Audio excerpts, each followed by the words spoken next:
Hey there, people who are lawn mowing outside. My name is Z-Freak, and I fucking hate you. Joining me today are my usual cohorts, Kevin, who also fucking hates you, and Saradin, hater of you as well, and together we're going to beat you to death with a sack of oranges. Welcome to the Bakagaijinshow. I prefer a sack of batteries, but... That's much heavier, yes. Oh, yeah. Considering this Go economy, probably cheaper. I don't know. Batteries seem like something that would be inflated and never went back. That's a good point. Yeah. You know what we could do though? You know what would be pretty cheap and efficient though? Sock full of nickels. And the winner goes, and the Oscar goes to a bag of nickels. Oh!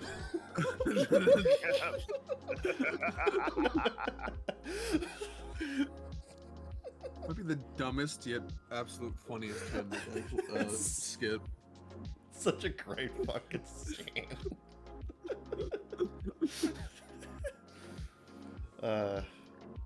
Welcome to the show. Welcome. Hello. It has been a hot fucking minute.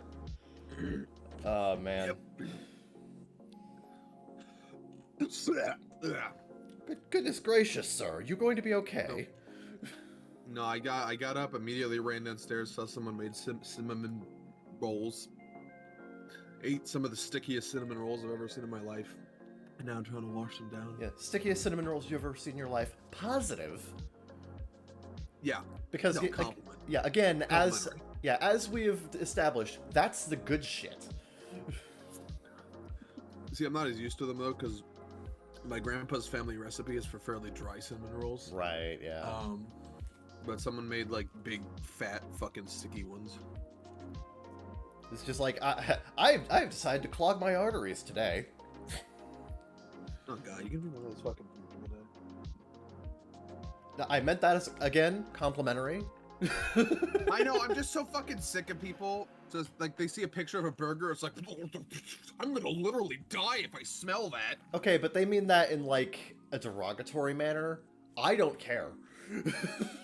I know, but I'm traumatized. Right. By Europeans. Oh god, am I sounding more? Oh god, do I sound European today? I don't want to sound European today. I don't want to sound European ever. Yeah, you sound pretty European today. That's bad. Ooh, I do not like that. If Kevin did the intro, it'd be like, and we're going to beat you to death with a sack of baguettes. Whoa. Well, that's like a it's like a downgrade from both batteries and oranges. Baguettes are way lighter. No, we mean stale, expired baguettes. Oh, yeah, those okay. things are fucking billy clubs, man. You can like suppress an LA riot with those things. Yeah. It's not a true French baguette if it isn't only good for about 20 minutes. That's Speaking of, true. when I was in LA, can confirm that is a thing that happens far too often there. Oh, really? Huh. People yeah. Eat to death with bread? No, the riots. Stand back, he's got a baguette! Oh, stand back, he got the baguette. I've got the baguette and I'm not afraid to use it.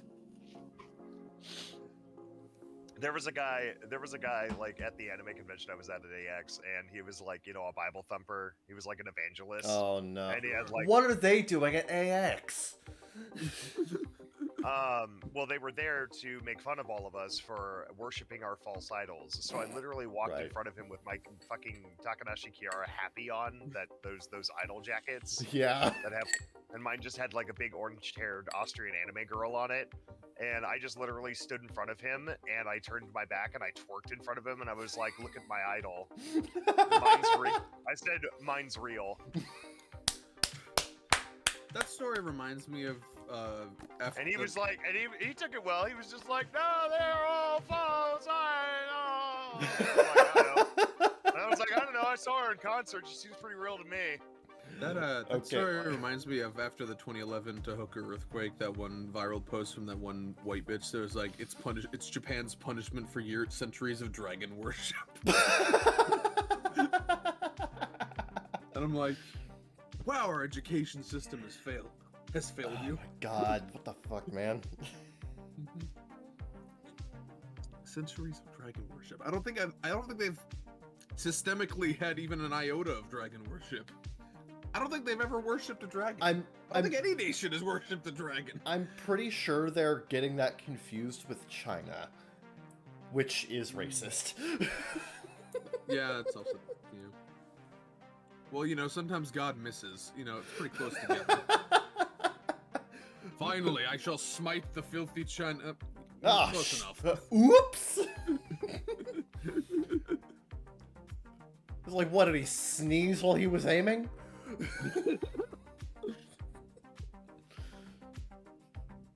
Look, he's not perfect. He's always getting bested by that unmovable rock.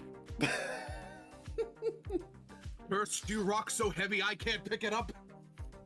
Curse you! Is that the bootstrap paradox, or is that something else? I think y'all would know better than me. I think Bootstrap Paradox sounds like a cool band name. It does sound like a very good band name.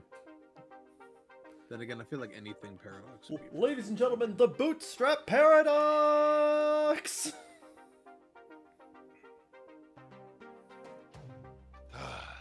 Holy shit, according to this random email I got from Totally Coles, I just won a Rachel Way Cocina cookware set. Oh my god! Whoa, thanks Totally Coles. You should give it to someone who actually cooks. You should get... I was just going to say you should give them your credit card information, but that works too. I cook sometimes. The cook has spoken. Not as much as Rachel Ray does, but I was gonna say, I don't cook as much as she does either. Very few people do. I think the Pioneer woman actually cooks more than her, but that's because she has a family of 7 people, and eating out would be prohibitively expensive even for a TV star. Oh, yeah, I'm concerned you didn't say any of that in past tense. What do you mean? Like, isn't the Prairie Woman dead? We haven't had Prairie Woman in a long time. No, the Pioneer Woman. It's a show on fucking. It's a show on fucking Food Network. She's like. Oh, never seen it. Yeah. No, yeah. She's just a country cook who has a huge family. They're always part of her. I thought you were referring to like Little Girl on the Prairie. No, Little House on the Prairie. You mean? Yeah. No, Little Girl on the Prairie is something porn parody. I hope not.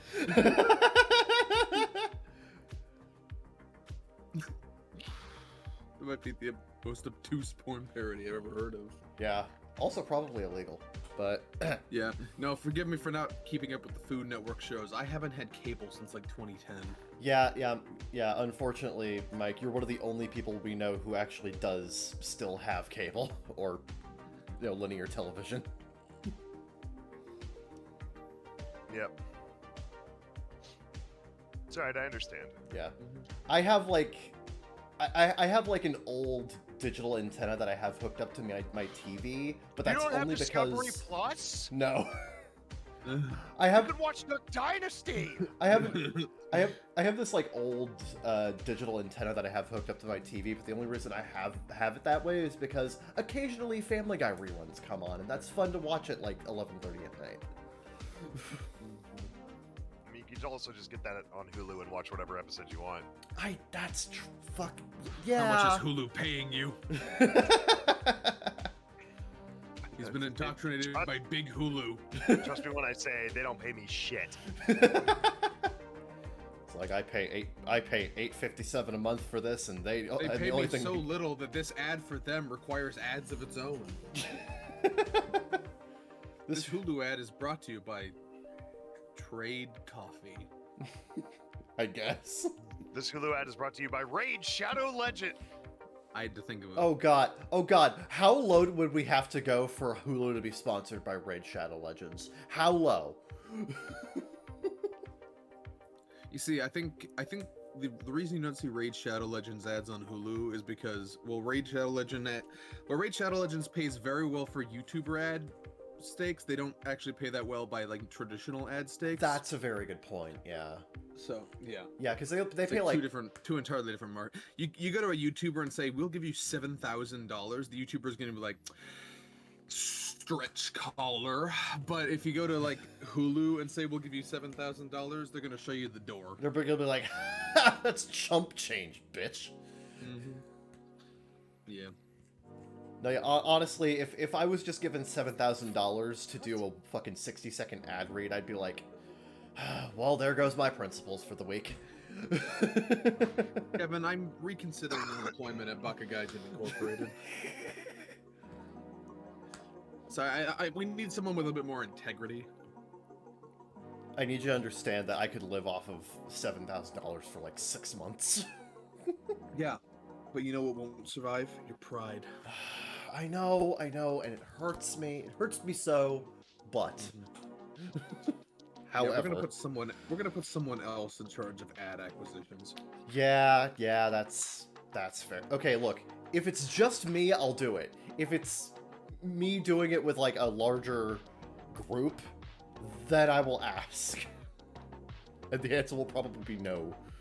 Right. Okay. So what I'm imagining here is our future ad department, and it's you in the middle with a dog collar on, attached to like 8 different leashes. And all of our like actual advertising people are like keeping you tied to a chair. Bark, bark, bark, bark, bark, bark, bark. Christ. I'm like, this guy's and they're all just looking at each other like, this guy's a Coke founder. Doesn't he have anything better to do than take on terrible ads? You would think, however. Sorry, well, didn't you hear? He has a total lack of appreciable skills in anything. All he can do is answer emails. Yes, I have a degree in corporate speak. They asked if I had a degree in theoretical physics. I said I had a theoretical degree in physics. They said, welcome aboard. That's a classic. Oh, that that's explains Neil deGrasse Tyson a lot, but... I've never seen a man be so popular and also be so wrong about so many things. Not doing this again. We already had our Neil deGrasse Tyson rant. Twice! The guy just wants to play at physics so he can be angry at religion. That's literally it. I feel like we've fucking ranted about Neil deGrasse Tyson more often than we have slime, and we added a counter for slime we have not used. So that show's trash. There we go. Okay, thank you. I can add another one. Fine, Let's go! Finally. Yeah. Yeah, Hooray. the slime counter returns. I love how we made the slime counter, and immediately after we make the slime counter, he doesn't complain about slime again for like 40 episodes. Don't worry, there's another season coming. You'll hear it more. Jesus Christ. Yeah, another episode of absolutely no stakes and a person just Deus Ex Machining themselves through every single fucking situation with absolutely no redeemable conflicts. Okay. Yep.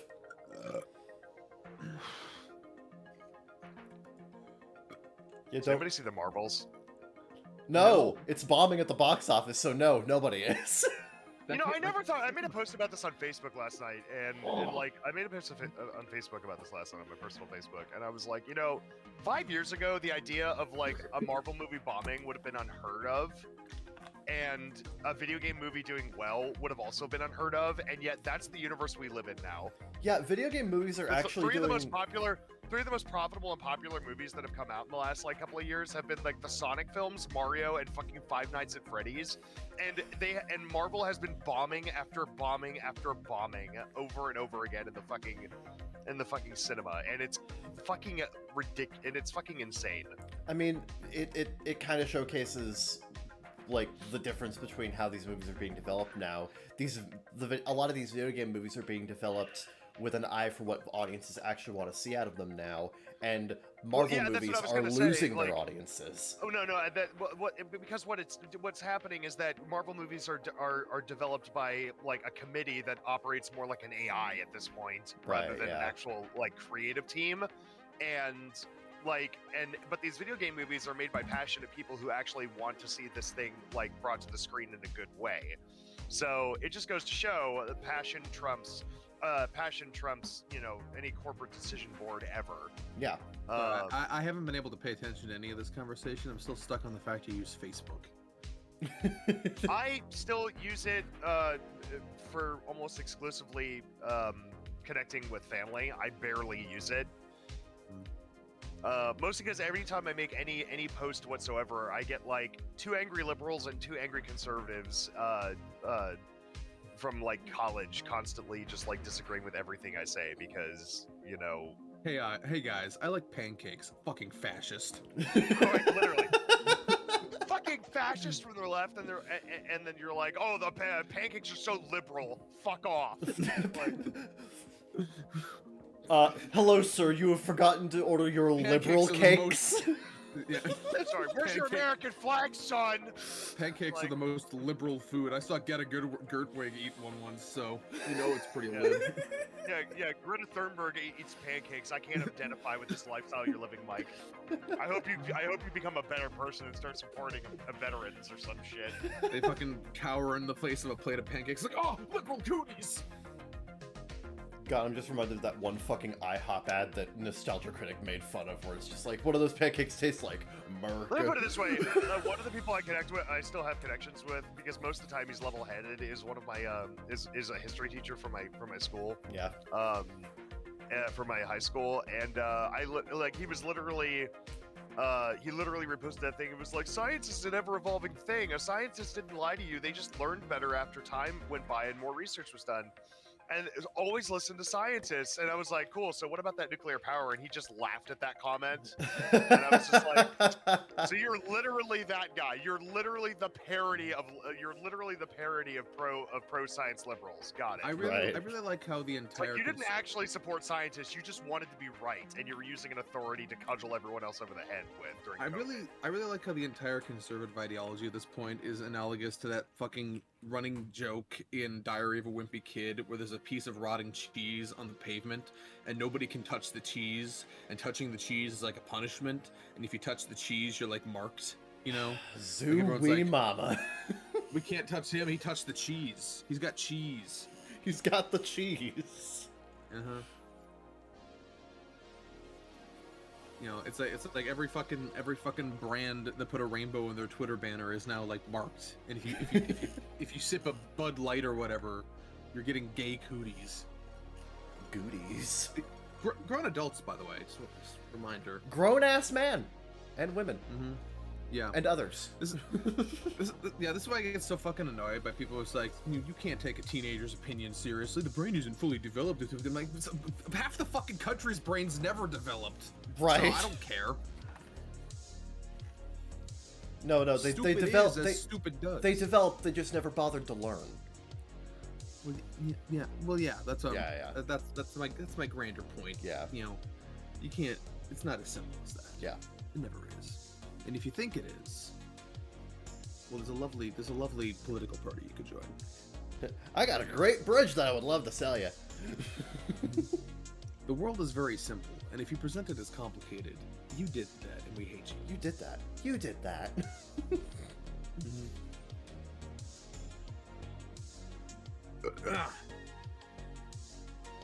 Kevin, what have you been doing lately? What have I been doing? God, it's been 3 weeks. I need you to. It's been 3 weeks since the last fucking episode. It's been 3 weeks. No, yeah. So, this past Wednesday, I went to the arcade with Cube the Third. We had a nice day. We had a nice time. A little bit of making out. A little bit. Okay. No, yeah. We just grabbed some canes. We this is the first time he's ever actually yes to that question, by the way. So I'm not Everything's fine. Everything's fine. No, yeah. We just went and got some canes. We played some Tete Connects. I'm doing a lot better at that game. It's a very fun rhythm game. I love it. Very fun. At long last, a rhythm game that properly gels with me. That I don't need a 5. Like I could just go to the arcade and play it. I want to get more into Taiko no Tatsujin, but if I want to, I have to pay like $75 for a specific controller for that game in particular, and I'm like, yeah, I don't know if I want to do that. No, yeah, I've been doing that. I've also been getting better at playing Puzzle Bobble since. So last time I was at the arcade, I tried playing Puzzle Bobble, and my game was thrown way off by the fact that the aspect ratio was stretched incorrectly. They finally fixed the aspect ratio, so I did much better this last time. I actually got, I think, 2 screens higher than I did last time, so that's really good. No, yeah, I'm able to do the trick shots and shit a lot better now. So thank you, Round 1, for actually fixing that fucking machine. I appreciate it greatly. Also, Mike, you know the Ticket Monster wheels back in the back? Yes. Those were broken when I got there. Not broken as in they didn't work, but broken as in they gave you the, like, you rolled and it gave you the wrong amount of tickets. I rolled like a 20 and a 30 and I got like 70 and 80 tickets each. Interesting. Yeah. So that was fun. I didn't have enough to actually get anything that I wanted from the store though, so I'm just gonna hold on to those. No, yeah, did that. I also went and saw Godzilla 2000, since that was a Fathom event at the beginning of the month. So Godzilla 2000, I haven't actually seen that before, and Despite owning it. Despite owning it on Blu-ray, right? I have it on Blu-ray, but I haven't seen it. What the fuck's wrong with me? So he chose to double dip and see it in a theater despite owning it. Okay, look, it was an opportunity to get out of the goddamn house, okay? And watch a movie, so... Some of us like our houses. I have nothing to do here a lot of the time. You do everything there. Okay, that's a good point. I shouldn't say that. I really shouldn't say that. That was a bad point to make. But, okay, should have thought that through. Then again, I think very few things through. Anyway, yeah. Every time you fuck up, we add 2 more people to the ad department to put a collar on you. No, yeah, but aside from that, movies. Been watching movies. A lot of movies. Yeah, those exist. Yeah. Yeah. It was the last half of October, so I watched a lot of very October-ish, spooky-themed movies. Octobercore. Yep. In the BGS server, where we watch movies roughly every Monday, link provided in the description below, we watched the original Halloween, Five Nights at Freddy's, and it's technically speaking a horror film epic movie. I was scared for my life the entire time throughout that movie. It counts. Yeah. Yeah, are you sure you want to erase the white bitch's evil plot? Yes, I do. Shudder in fear at when you hear a mysterious girl. Does it like a Pavlovian response? Yep. I'm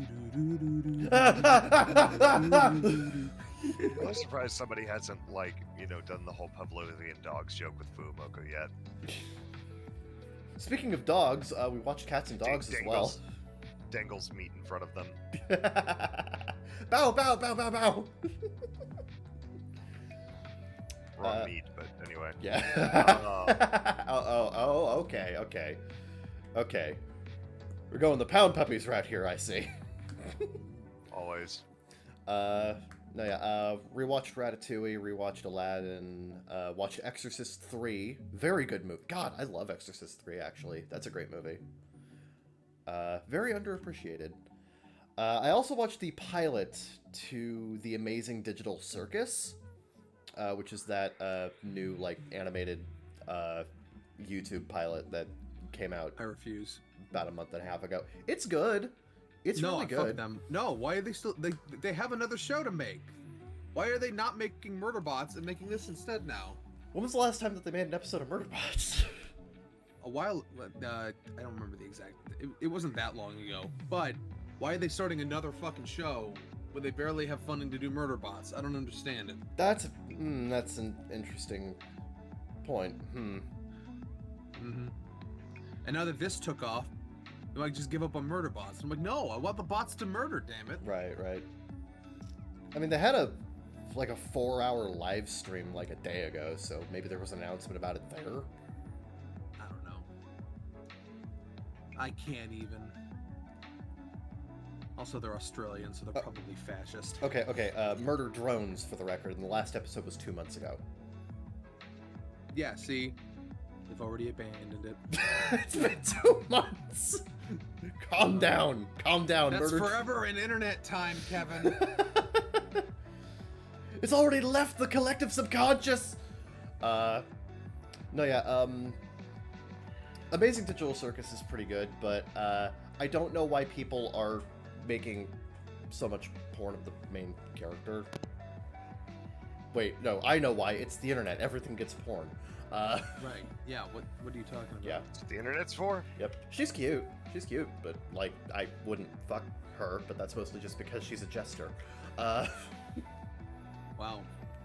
But you'd fuck I'm a trying- zombie. I'm trying to figure out the discriminatory term to use for that. I'm giving it blank. Jesterist? Clownist? I don't know. Circusist? Wow. Wow. And we're gonna make a fucking circus themed shonen battle series together. I can't believe Okay. You know what? You can make it work. I believe you can make it work. I just don't think that they made it work in that way for me. Also, Okay, fine. Also, last night I watched this very, very interesting documentary called Perfect Bid, The Contestant Who Knew Too Much. Y'all are familiar with the Perfect Showcase bid from The Price is Right from like 2008, 2009, right? No. Okay, so like during the Showcase Showdown, you get like 4 different items that are given to you, and you're supposed to like guess the amount that the showcase is worth overall. It is extremely hard to actually get the number exactly on the nose because it's just a bunch. Right, yeah, and somebody got it perfectly on the nose. So it turns out there's actually a lot of history to that particular bid, stemming all the way back to like the 1980s with this guy who had watched every single showing of The Price is Right for like good like 3-4 years up to that point, and had like a gigantic ass spreadsheet that he had made going over all of the different items and all of the different prices that there were. The reason why being that they repeat items on the show a lot. So he was able to memorize a bunch of the items. And this guy went to multiple tapings of the show, and because in Price is Right you're allowed to, take guesses from the audience, he kept helping people get perfect guesses on the various items on the game. Chaotic good. He's basically the chaotic good Jeopardy contestant, or sorry, no, Price is Right contestant. So this guy, he got onto the show around his like 27th taping that he had 28th taping that he had attended, and rules at the time stated that like once you're on the show you're not allowed to go back on the show. So he was just like, well, I've done what I've come here to do, because like he was a contestant and he was actually able to go up on stage and all that. So he's like, well, I've done what I've decided to do. He continued watching Price is Right just in case any family members got on the show or any friends of family members got on the show, so he could help them. But generally speaking, he's just like, well, I'm gonna focus on other hobbies. But then when Drew Carey took over the show after Bob Barker retired, the rules actually changed, where if it had been more than 10 years since your last appearance, you could go on the show again. So this guy decided, okay, I'm going to go to another taping, and this guy next to him that he was he had become acquaintances with that day, actually got up on stage and got up on the show, and this guy actually took a bunch of his answers and got a bunch of like perfect guesses throughout the game, including the perfect showcase at the very end of the game. But instead of giving credit to this guy who had been to Jeopardy, or not, why do I keep saying Jeopardy? Had been to Price is Right for like decades prior and had a history with it and was like known for doing this shit, he took all credit for himself. And this entire documentary was basically just going over the guy's history on Price is Right and showing with footage that was cut from the actual episode that the guy that actually went up on stage took his bidding suggestions from the audience. So he actually had help getting that bid, and he had been lying about doing it himself this entire time.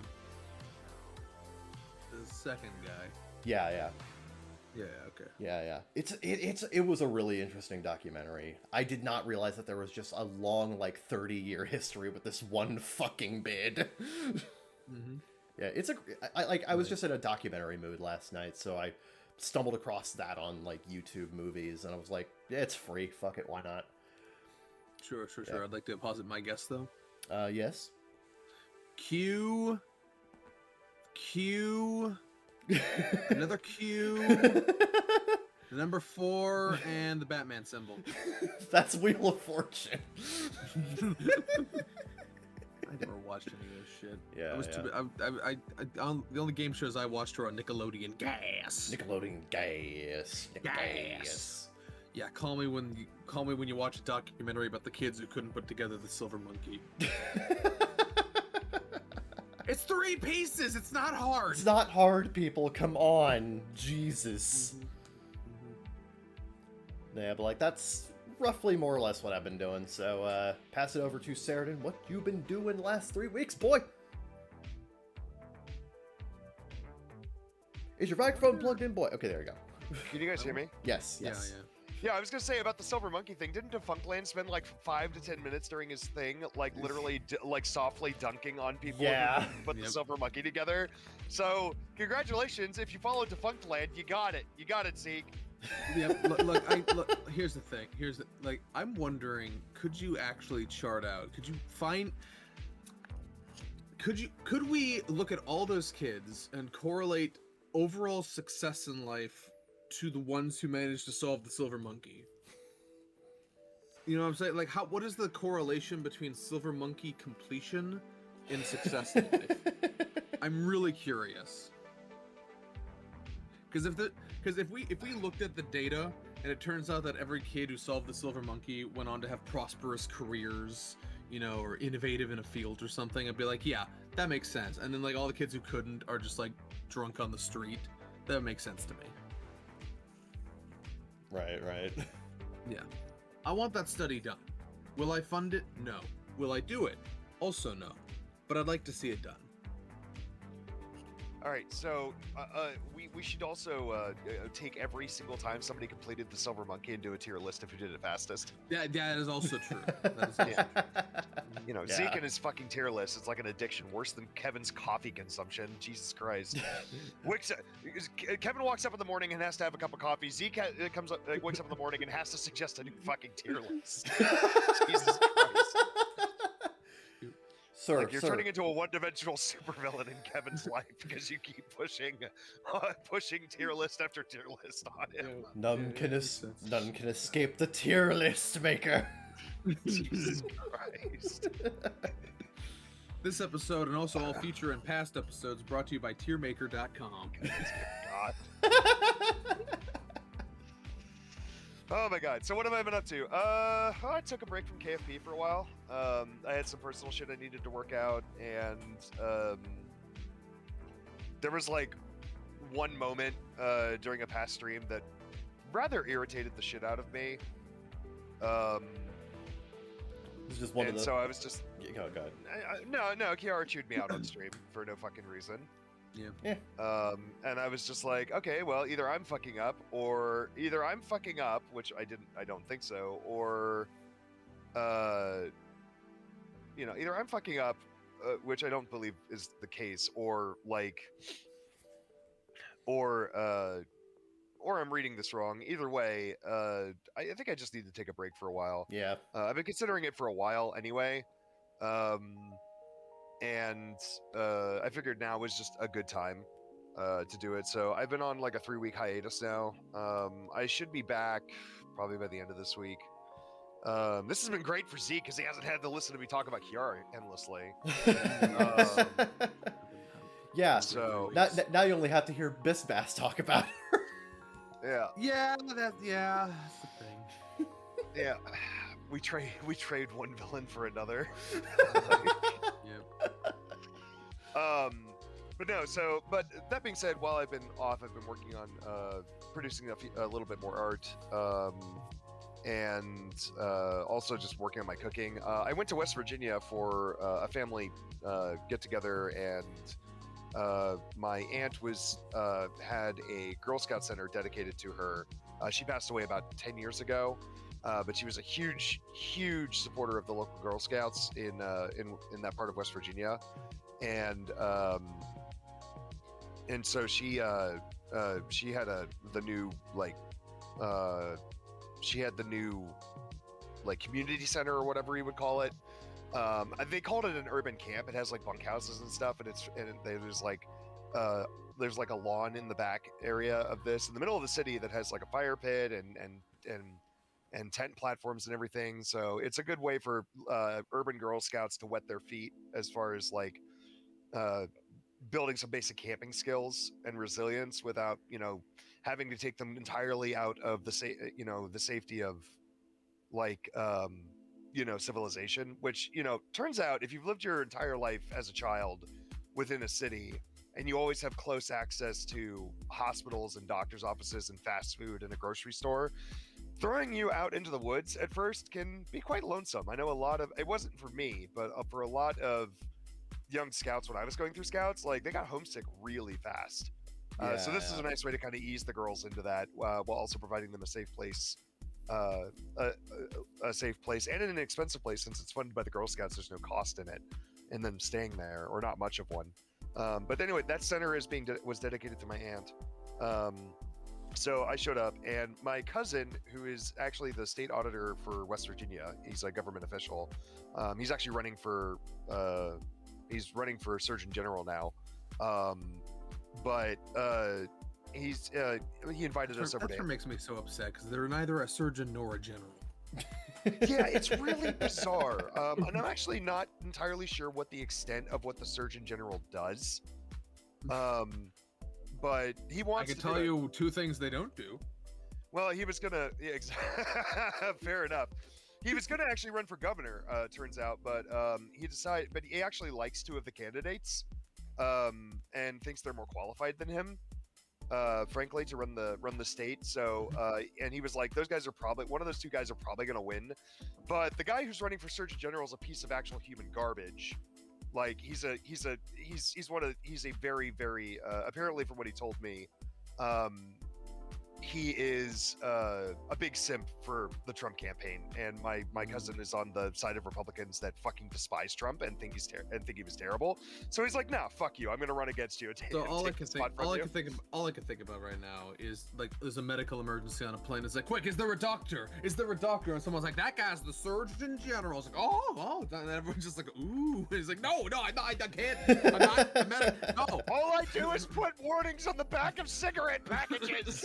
That's all I do. That's the extent of my entire job. Come on, Mr. Surgeon General, we'll get you to the scene of the accident. Yeah. But my cousin brought me over to his place, and I was telling him about my interest in pursuing a culinary career. Apparently, he does one of the best chefs in America. He's a Michelin star winner, and he was the runner-up for the American Culinary Association's national honors last year. And apparently used to be my cousin's soccer coach, so he's an older chap. Jesus fucking Christ. I'm just waiting for one of these episodes where he's gonna be like, so I was talking to my second cousin twice removed. You might have heard of him. His name's Leonardo DiCaprio. Yeah, I have a very, very, very politically active.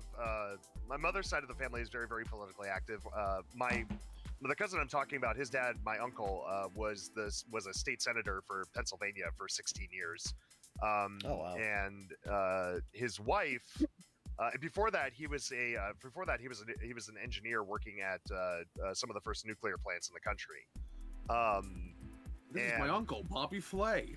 Yeah, but no, and then JB, my cousin JB, his wife was actually the secretary for a U.S. Supreme Court justice. Don't ask me which one; I don't remember. So they're a very politically active side of the family. So that's. But anyway, JB was talking to me, and I was talking about my interest in culinary. Not only does JB cook, and he has an immaculate kitchen, one I would die for, but but he also knows this chef, and so he talked about me coming over. It's only a 3-hour drive to where he lives in West Virginia. So he said, if you want to come by in February or something, I've got some free time since the campaign will be over, but I won't be I won't be in office yet. So I'll just be cleaning up stuff on my end as the auditor. So I got some free time. Why don't you come down and I'll introduce you? And you can pick his brain about what kind of things you should pursue. So that's hopefully going to be a good jumping off point for this career. Hopefully, Kevin, that sounds great. Sorry, I just scrolled by a Reddit post that Kevin needs to hear about. Kevin, this guy claims he just beat Doom Eternal on Ultraviolence with a trackpad. What the Oh my god. Fucking... With a trackpad. With a Have you trackpad. seen the guys? Have you seen the guys play fucking Dark Souls 3 and do like a hitless run while using a fucking DDR pad? That's Yeah, a good well, point. Yeah. Yeah, like I think those guys need to be level of studied in a autism. lab. I was gonna say the level of autism that like some of these speedrunners and challenge runners have for incredibly difficult games borders on like evil genius. Like they are on another level of Do we need to cognitive study? ability. Do we need to study that? Are like is like hard games like a drug to these people? It's like it's not hard enough. It's gotta be harder. It's gotta be harder. I gotta play with my feet. The Super Mario. I just watched a whole thing on the history of Super Mario, Super Mario Brothers speed running, and there's literally to do the perfect run. There's like 75 frame perfect tricks you have to do Yeah. in rapid succession, and I've seen people do it and they do most of them successfully at fucking AGDQ. So I'm sitting here like, what the fuck? What is with you people? Each one of these tricks takes 100 hours or more to master, and there's 75 of them. That's 7,500, and then you have to string them together, which takes countless runs. Like, that's what? Today on the stream, we're gonna be doing Lies of P hitless using the Donkey Kong bongo drums. Yeah, literally. Yeah. Yeah.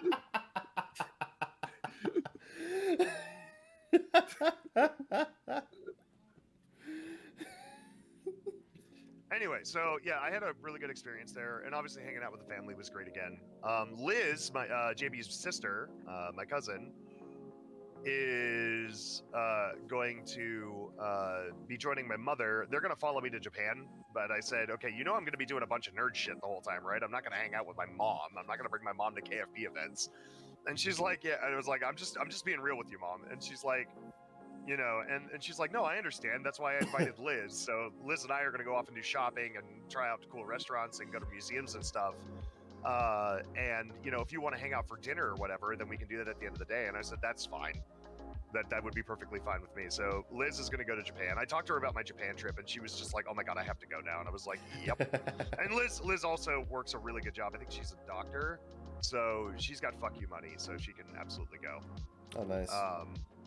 So they're going to join me for that. But I had a good time in West Virginia during the whole thing. I think I talked about the Tesseract concert last time. You did, yeah. So I won't go over that again. But then, but yeah, I've just been working on little art projects here and there. I've just been doing more gaming. Halo Infinite Season 5 is awesome. I've been playing the hell out of that. I'm actually playing it right now. Well, not right now, but like it's loaded up. I beat Armored Core 6 finally. 144 tries for the final boss. God. Although a lot of those was immediately start first phase, get hit by the cheap attack he opens with, restart. So, so some of those runs only lasted like 3 seconds. But if I got past that, then the run went on for another few minutes. But it was 144 tries, and I finally beat that damn boss. Something I watched a really interesting video, and I kind of have to agree with it. The problem I have with like games like Elden Ring, I love Elden Ring. It's still a masterpiece, but it to me it fails in one very critical point, and that's the combat is not good. And I know that's like, what are you talking about? Okay.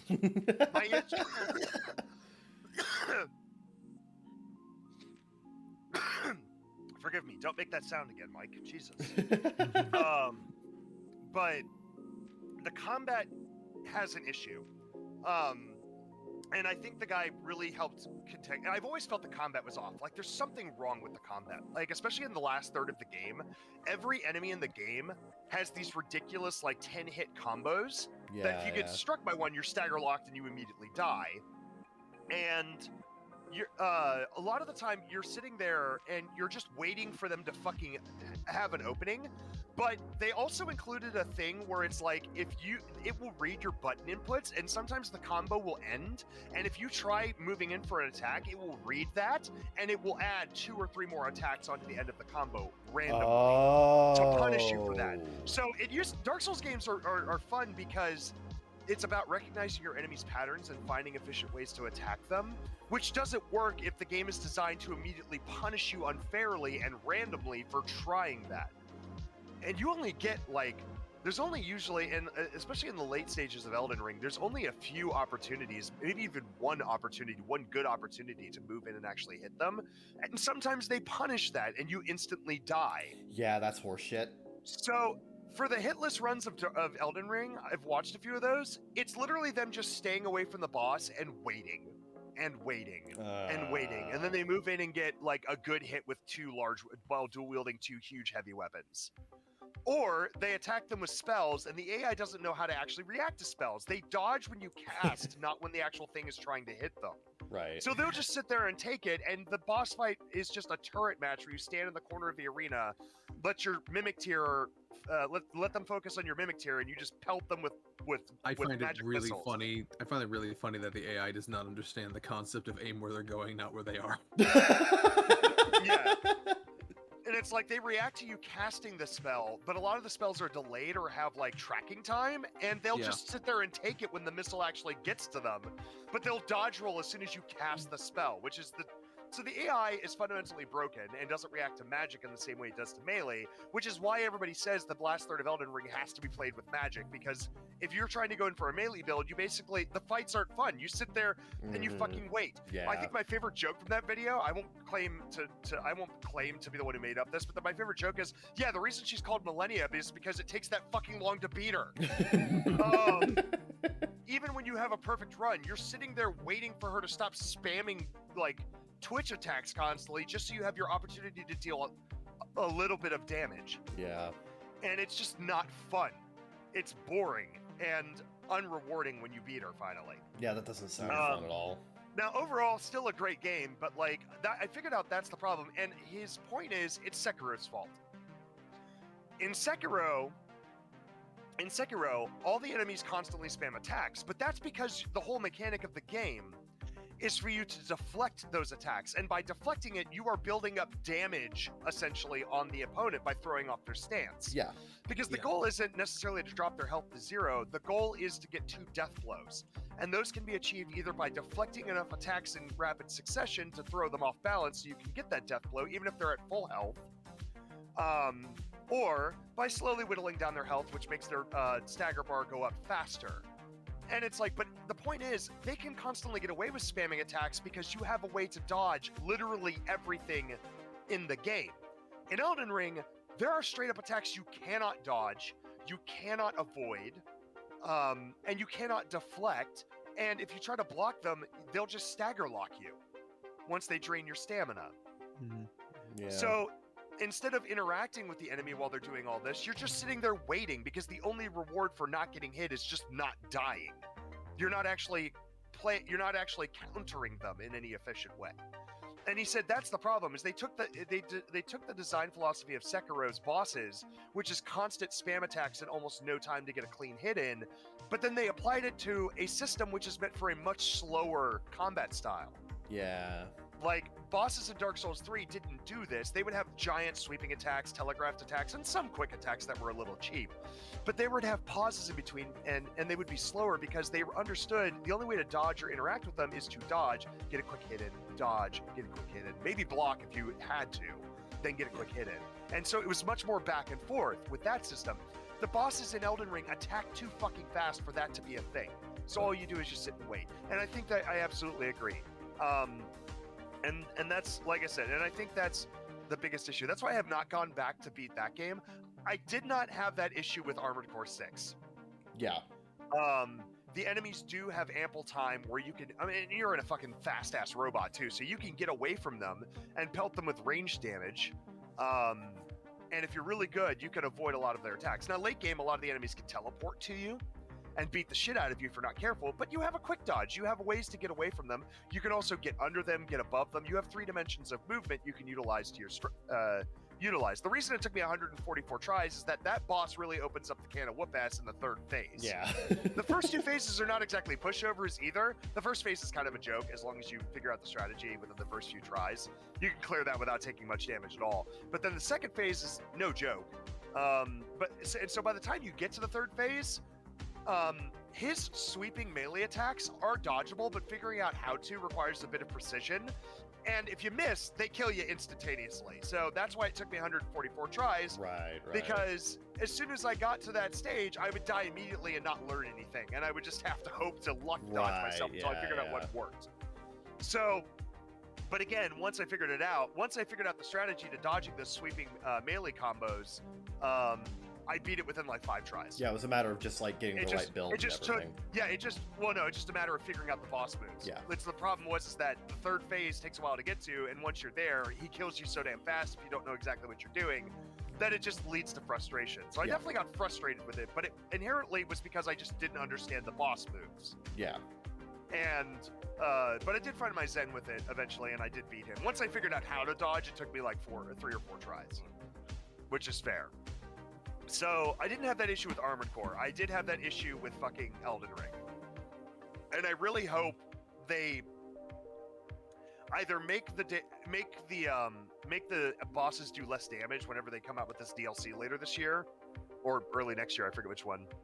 Yeah. It was originally slated for quarter 3 of this year, but we're in that quarter 3, so I'm not sure if it's coming.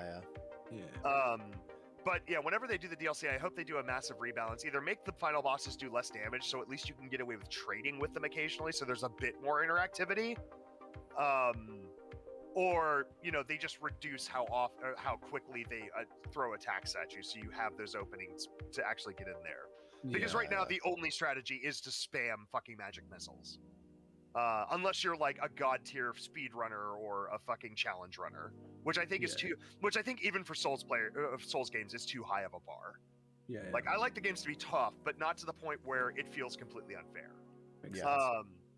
So I hope that's my biggest thing, because I love Elden Ring and I want to go back to that game, but I just can't justify it with how frustrating the combat ends up being and how fundamentally broken it feels. Also, the Elden Beast fight is completely is one of the worst fights in a Souls game ever.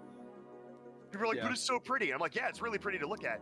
But every other dragon in the entire game with a giant arena, you get to ride Torrent. But in Elden Beast Land, you don't, even though he has a lot of similar moves to dragons. He'll just lift off the ground and move 2 miles away from you and land there and spam you with my impression from seeing people do it is that the final boss of Elden Ring is like a giant koi fish that just kind of slams around and you're nowhere near fast enough to deal with. Yeah, exactly. There's also attacks that you can't dodge unless you use specifically one weapon art, which is the Bloodhound step. And again, that's bad design because they give you 3,000 weapon arts and a standard dodge button. Why is the only way to dodge his holy orbs the fucking Bloodhound step? So yeah, no, it's the Elden Beast feels like it was completely unfinished. They got his moveset down and they were just like, cool, that's it, fight it. And they never did any testing. Because I feel like that boss fight would greatly benefit from you being able to ride Torrent. Also, it's a good throwback to a mechanic they introduced in this game. It's a good send-off for that mechanic, which is, all right, so fighting your way through this whole city in the first part of the boss, you couldn't use Torrent. Now you can. Your steed that has been with you through the whole game, you now get to use it to take out the final boss. Yeah, which would have been a good utilization of a new mechanic. But instead, you just have to fucking hoof it 1.5 miles while dodging bullshit, just so you can get one hit in. Most of the casual playthroughs of that game, that Elden Beast fight takes like 10 to 15 fucking minutes. God damn. Good God. Yeah. And that's if you don't die. But anyway, so like I want to go back to Elden Ring now that I've beaten Armored Core 6, but I just can't justify it until they make some adjustments to the game, which is really sad. Yeah, that's understandable. Like, this is not why I fell in love with Souls games. Like, unfair, unblockable attacks and a badly mismatched combat system is not what I signed up for. It's still a masterpiece, don't get me wrong. Like, level design, Oh, art yeah. style, music, all the boss design, enemy variety. It's all that stuff's great, but like, it's the combat that really makes or breaks it for me. But anyway, yeah. So I beat Armored Core 6. Going back to Halo. I've been enjoying Starfield, but like as a casual, I play this 1 hour before bed, and that's it, kind of thing. Yeah. Yeah. It's a really good place to meander around and relax in, but it's not something that it's definitely not something that captivates me as much as other games do, as other Elder Scrolls, or as other like Bethesda RPGs have. But I want to get more into that because I hear the main storyline is fucking weird and kind of amazing. Right. And then I've also been working on, so Kiara's figure came in the mail. Kiara's figure finally came in the mail, and I've been building a diorama out of craft foam and terrain stuff like you would use for Warhammer. And so I really that's like how that's almost this done. guy on his break from his cult decided to build an effigy. You know, I was thinking about that as well. I was like, good God, I need therapy.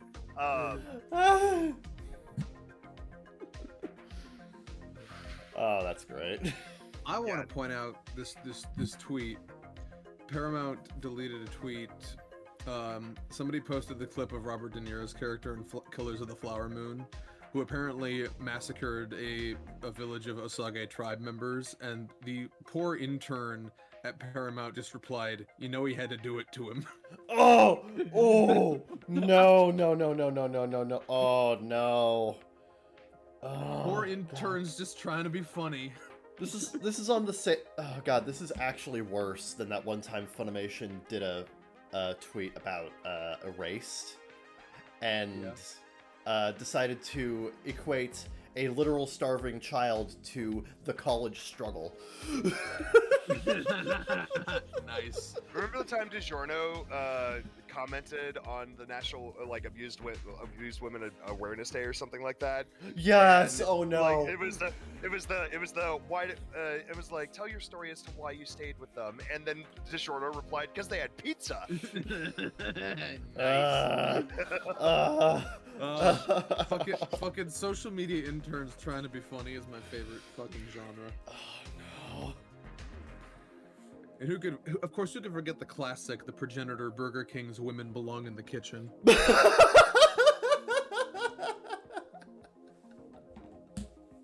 God. You know, in a professional setting. You know, In a professional. Oh my God, no. Love it. I love Jesus shit like this Christ. so much. I dream of this. Oh my God. Sweet Yeah. dreams are made of this. Anything else, Mike? No, that's it. That's all I've been doing. Okay. Awesome. Play Magic this weekend. I'm going to play as soon as this is over too. Ooh, fun. Nice. So went 2 for 2. Haven't opened any really good cards, but some useful stuff. Nice. Nice. That's all I got to say about that. Nice. Nice. Me. You. Me. You. Me. Anyway, I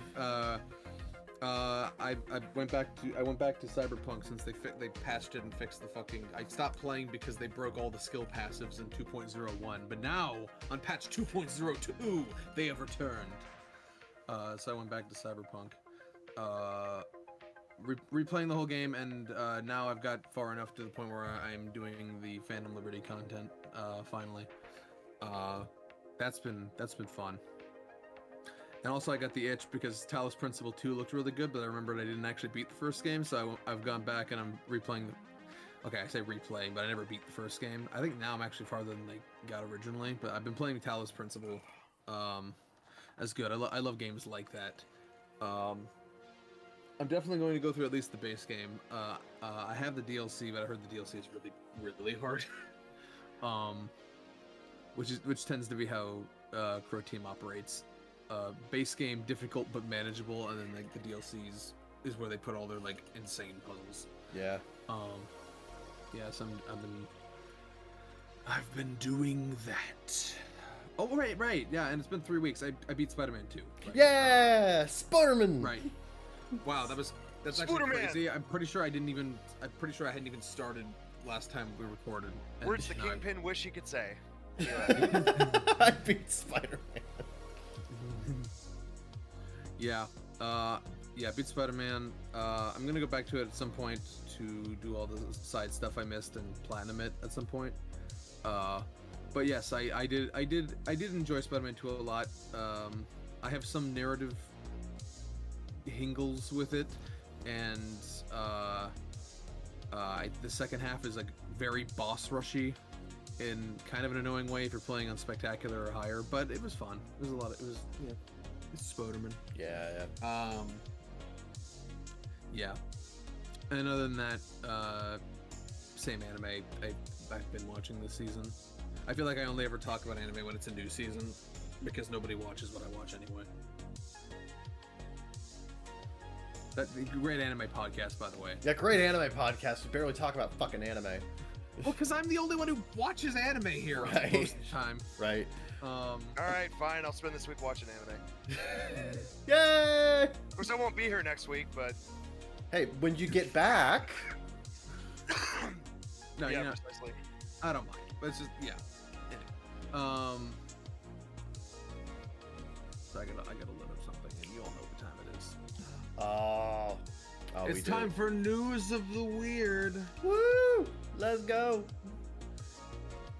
A bear stole a Taco Bell delivery order from a Florida family's porch, and quote, then he came back for the soda.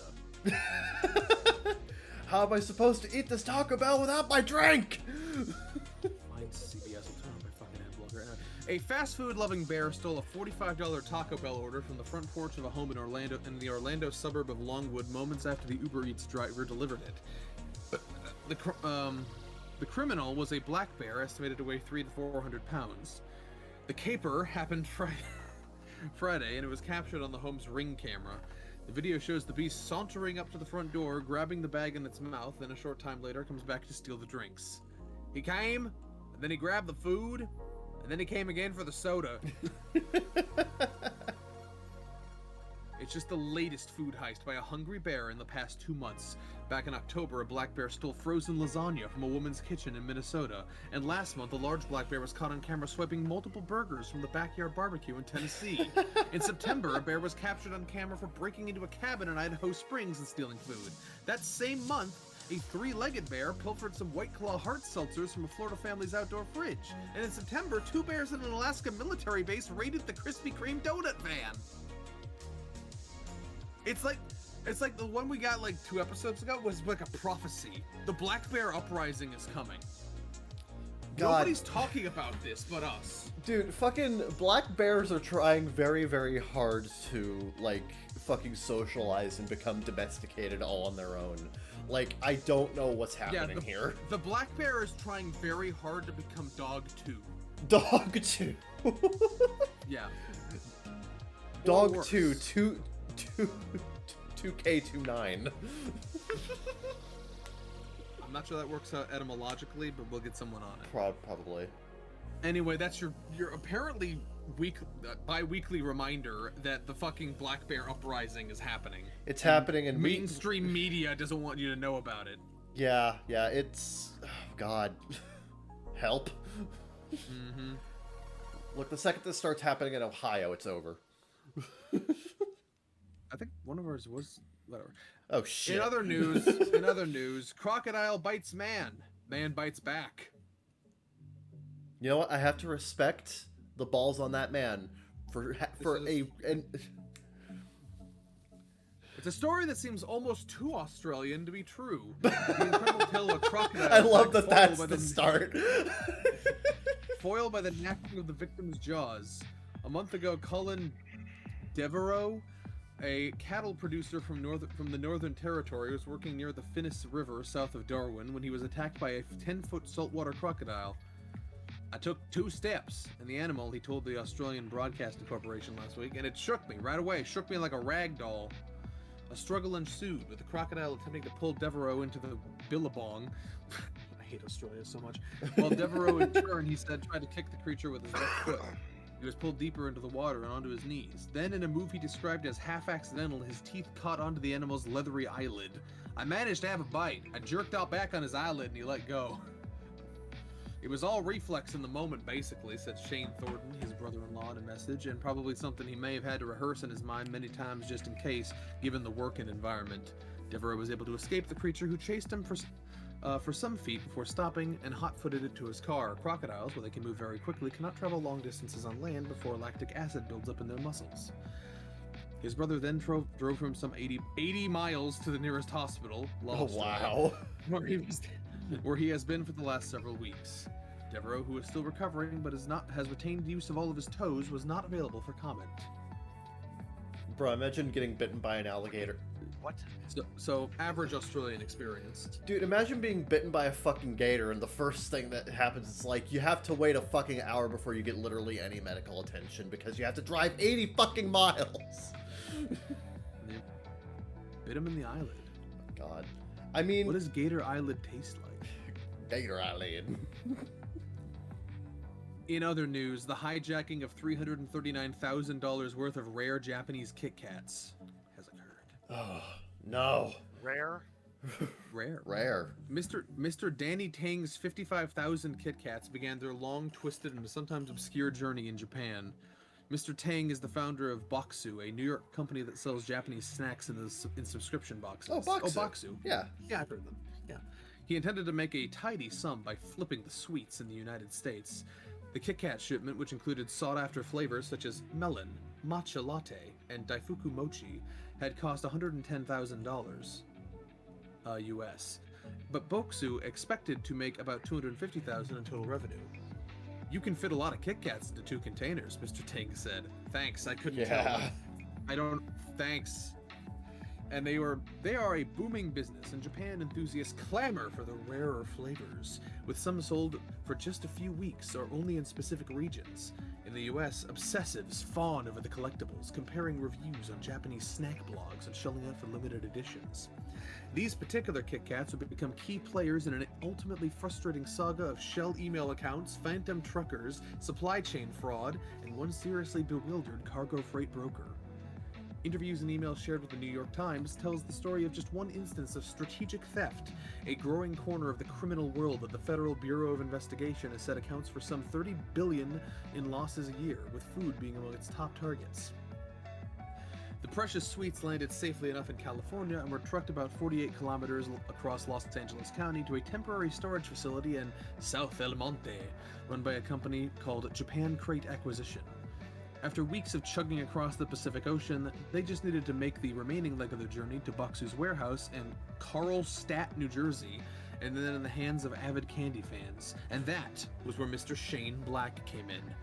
Mr. Black, who runs Mr. Shane Black, who runs a freight brokering company called Freight Rate Central in Sarasota, Florida, is part of an invisible army of professionals who coordinate and marshal the fleets of trucks that crisscross across the country, carrying everything from chickens to smartphones. For this job, Boxu would pay him about $13 grand. Mr. Black got to it. He posted the job on a trucking board, which is something like a Craigslist for freight. Awesome. Someone named Tristan with HCH Trucking accepted the job, though he was using a Gmail account, and said he would have the shipment picked up shortly. On August 9th, Tristan wrote in an email, "Hey man, first one's loaded and rolling, second one will pick up tomorrow first thing in the morning." There was nothing out of the ordinary, Mr. Black said in an interview. When the shipments failed to reach New Jersey days after any cross-country trip should have been completed, Mr. Black started to have visions of Kit Kats melting in the summer heat. "Please tell me the freight is in good order and has been refrigerated the whole time," he emailed Tristan. Tristan replied that one of the trucks had broken down in Washington, Pennsylvania. God damn it, stop doing that. Stop naming cities that. A small city, Washington, Pennsylvania, small city just southwest of Pittsburgh. Don't get that confused. Tristan reassured him that the Kit Kats were cool and intact, but if it's not fixed by today, we'll have to head back to the shipper and re-unload them there. God. That set up all kinds of red flags for Mr. Black. If the truck was in good enough shape to drive over 3,800 kilometers back to California, why couldn't it make it fewer than 650 kilometers to New Jersey? So, Mr. Black called HCH Trucking, and that's when everything kind of hit the fan, he said. When he reached the HCH headquarters in New Jersey City, New Jersey, he heard chaos in the background, sounds of panic. The representative told him that their information appeared to have been compromised. They had never even heard of any Tristan. Oh no. If Mr. Black was not dealing with HCH Trucking, who was he dealing with? And most importantly, where were the 6 figures worth of Kit Kats? Seemingly on cue, Tristan followed up. Time for some coming clean, he confessed. I'm actually a scammer, and the owner of HGH doesn't have anything to do with this. Why, though? Mr. Black replied plaintively. What would you stand to gain? Can I please get access to the loads so I can get them to New Jersey? We're not a big company. It's literally just me. I'm the owner and everything else. Tristan wrote back. I'm trying to make money, sir. I told you we're scammers. Really sorry I didn't know your story. Hopefully the loads get to New Jersey. Tristan included the addresses of 2 warehouses just both east of Los Angeles where he had dropped the loads. The strange thing was that Mr. Black had never paid Tristan any money. The shipping fee was due on delivery. If this was a con, so far it did not seem to be a very profitable one. In any case, Mr. Black couldn't believe his luck. When I found out they were at a cold storage facility, I was just so happy. I thought, okay, we got the freight. Mr. Black spun into action. According to Tristan, one load was at the Inland Empire Cold Storage in Jurupa Valley, California. Oh, Harupa. The other was nearby. Jurupa. It's pronounced Harupa, believe it or not. That's stupid. It is. You're stupid. Stop being stupid. The other was nearby. That's what I've been saying! The other was nearby at any time crossdock in Ontario, California. Stop it! Stop naming places after other places. It's just outside Ontario, California. What? Tristan then went silent and did not respond to repeated emails from New York Times seeking comment. Anytime was stranger. Why did you name your company this? Was eager to get the load out of its warehouse and to be paid for nearly 2 weeks of storage. Turns out the Kit Kats had never even left California. They'd simply been driven about 50 kilometers east, put on ice, and left to rack up storage fees. We'd like to know when you're going to get this picked up, so we anticipated this to be a short-term storage request. The outstanding balance for the storage was $3,830. Mr. Black City paid $2,000 of that out of his own pocket to secure the release of the freight, with a promise to pay the rest later. Anytime did not respond to repeated requests for comment from New York Times. Nobody likes talking to the New York Times, apparently. Daunted but determined, he started the process over again, posting the job again on the freight board. This time he got a bite from Manny from MKV Transport. According to Mr. Black, Manny had the Kit Kats picked up. At least this half of the shipment was on its way to New Jersey, Mr. Black believed. A few days later, though, the communications turned spotty. Oh no. I've been writing you for 4 days. I've been writing you for days now, Mr. Black emailed a few days later. I called yesterday and you hung up, and now your phone says it's out of service. The following morning, he followed up, now furious. How do you make money on this? Are you going to sell Kit Kats on the corner? He had been had again. This time, the Kit Kats had disappeared for good into the expanse of Southern California's freeway land. Requests for comments sent to MKV went unanswered.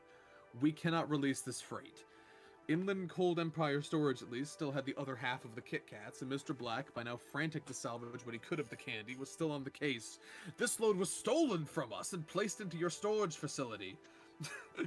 He wrote to Inland on August 21st. Inland replied that its contract was with a man named Henry Senta. There is no Harry Senta. There is no Harry, Mr. Black explained. Baksu, CC'd on who was also in on the email chain, was the rightful owner. Harry is a fictitious name. Oh my god. Harry Senta, however, was not a fictitious name. Mr. Harry Senta lives in Ohio and works in shipping, but the entire Kit Kat affair was news to him.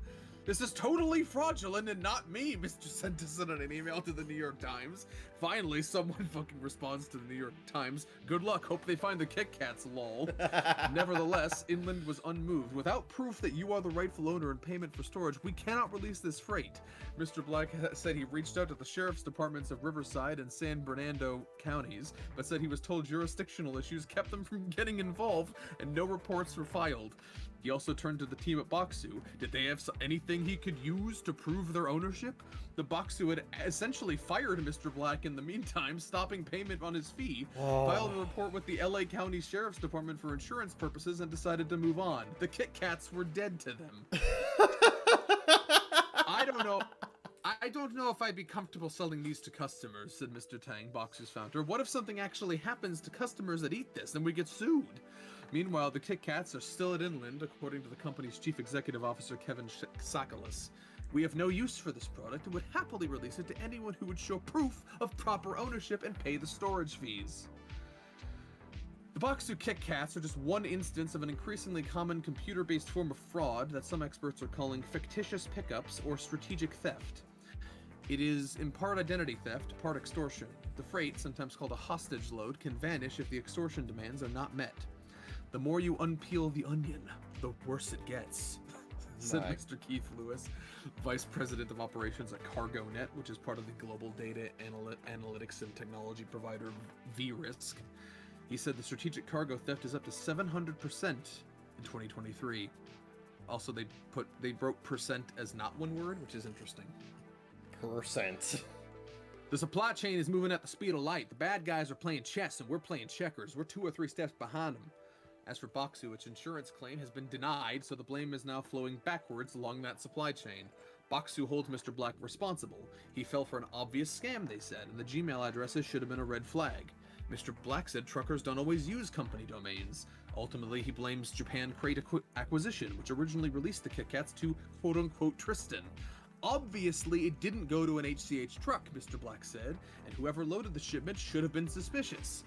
In possibly the strangest twist on the Kit Kat trail, Baksu announced in September it had acquired Japan Crate, but New York Times discovered that the acquisition had actually been completed back in June, so Baksu, through a wholly owned subsidiary, had in effect overseen the loading of its own Kit Kats onto the original 2 fraudulent trucks. Oh my god.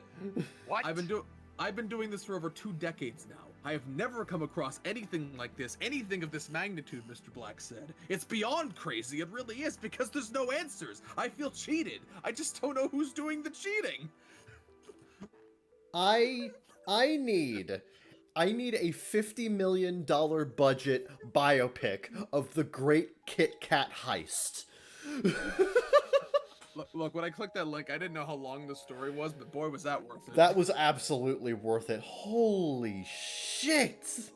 I didn't even know that it was possible to do shit like that. Oh my lord.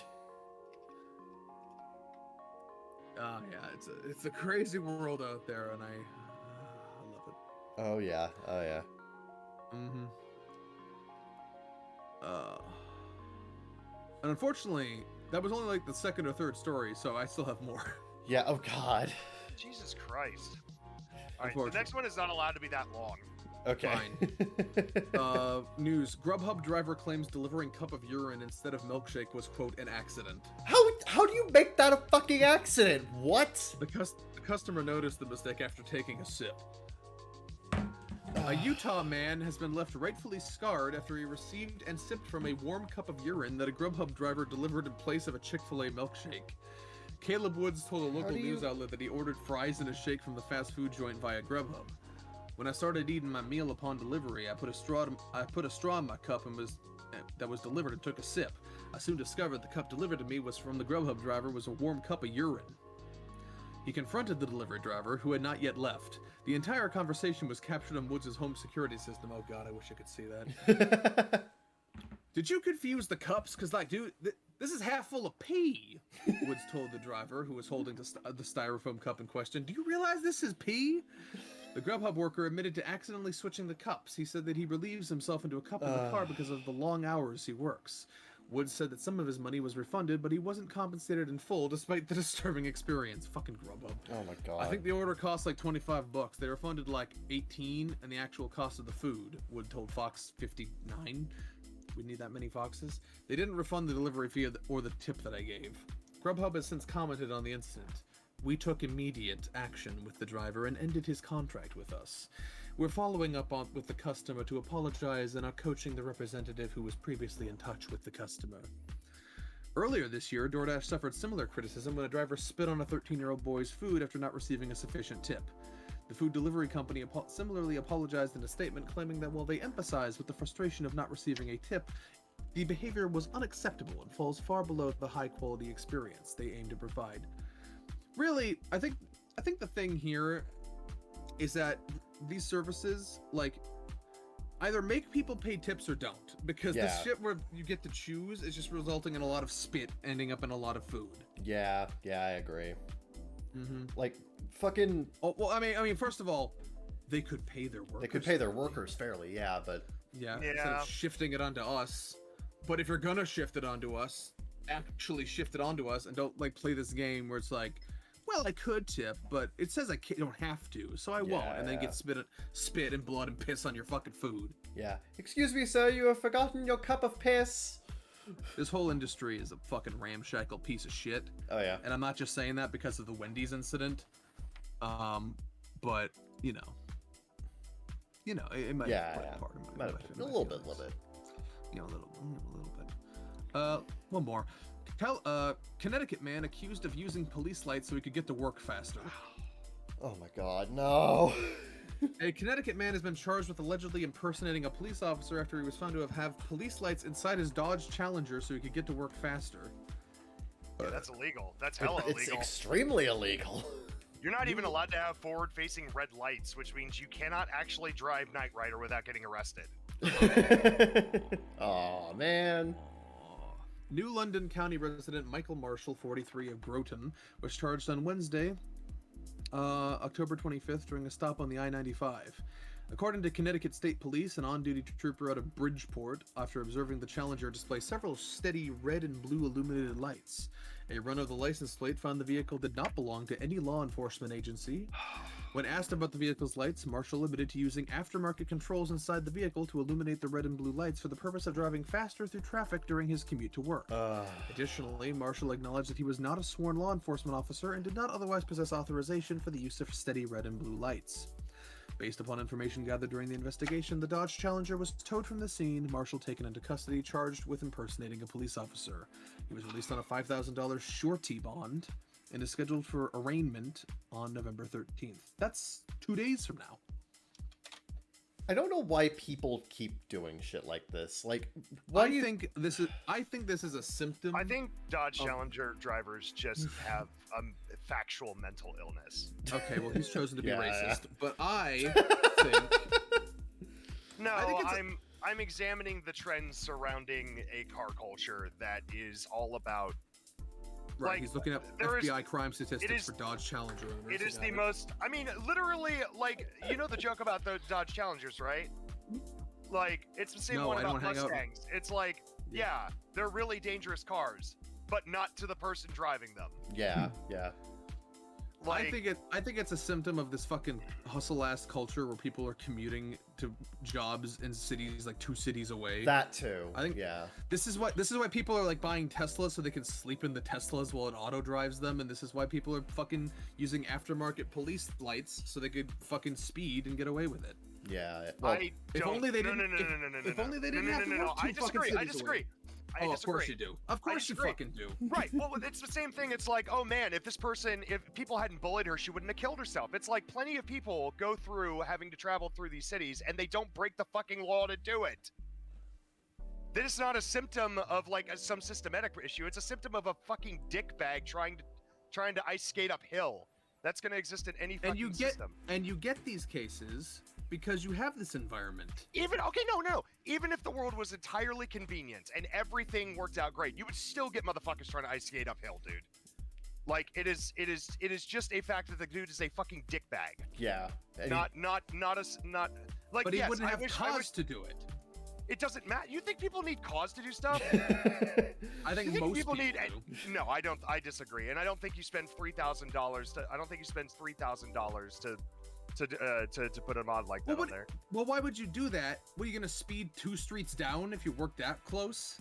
No, there were people doing it because being a cop is a fantasy for some people. Yeah, yes, but that's not why he did it. He did it to get to work faster. Are you fucking sure?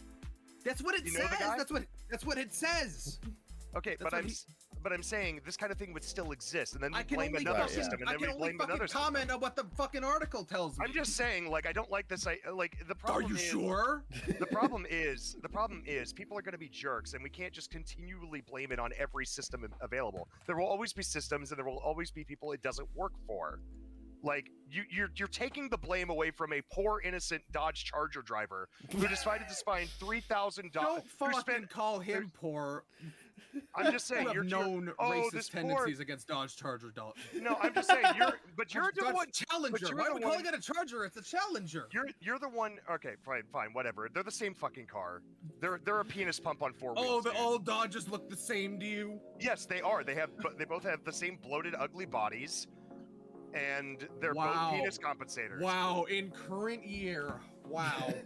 What I am saying is you are saying the poor person who spent $40,000 to $50,000 on a muscle car, who then spent thousands more to modify his muscle car so that he could break the law. Look, all I'm noticing is It's just a repeated victim. pattern. It's just a victim of a system that everyone else lives peacefully with every single day. Peacefully? When does that? But they don't. Peacefully?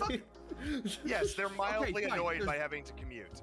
Yes, this guy, sure, perhaps. But I'm saying it's part of a larger trend I'm seeing where people are working cities away from the cities they actually live in and are doing crazy shit like the Tesla sleepers.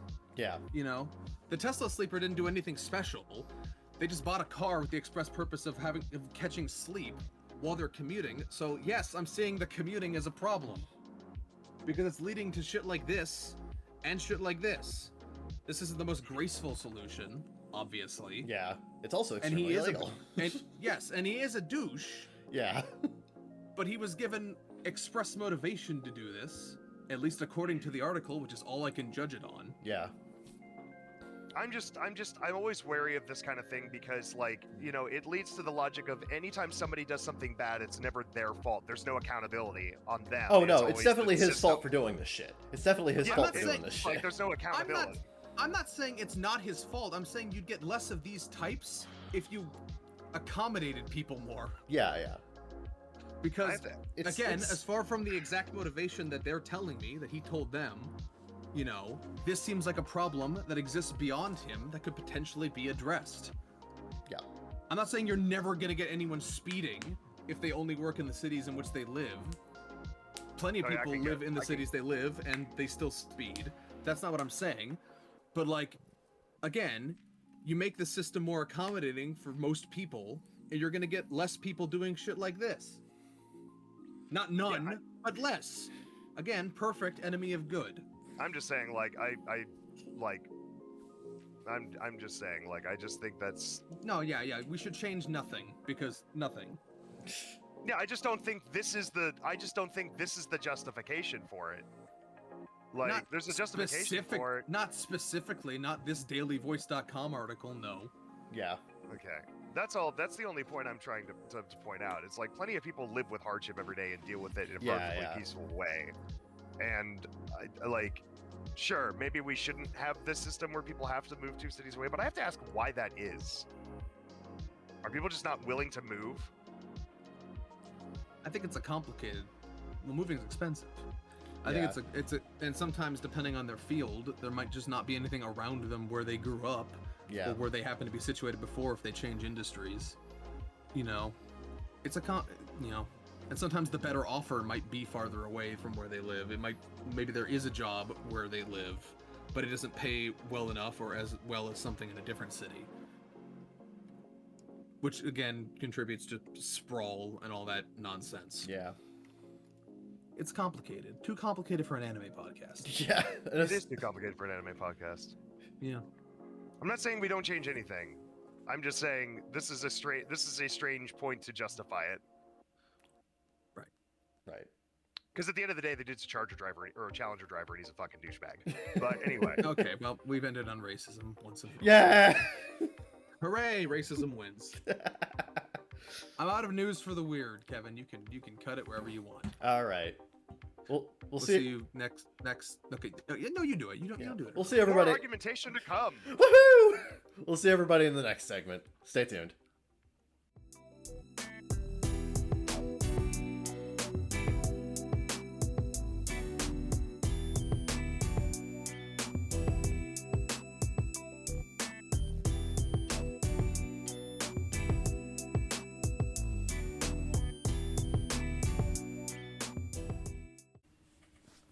Hey, welcome back to the bakagaijinshow.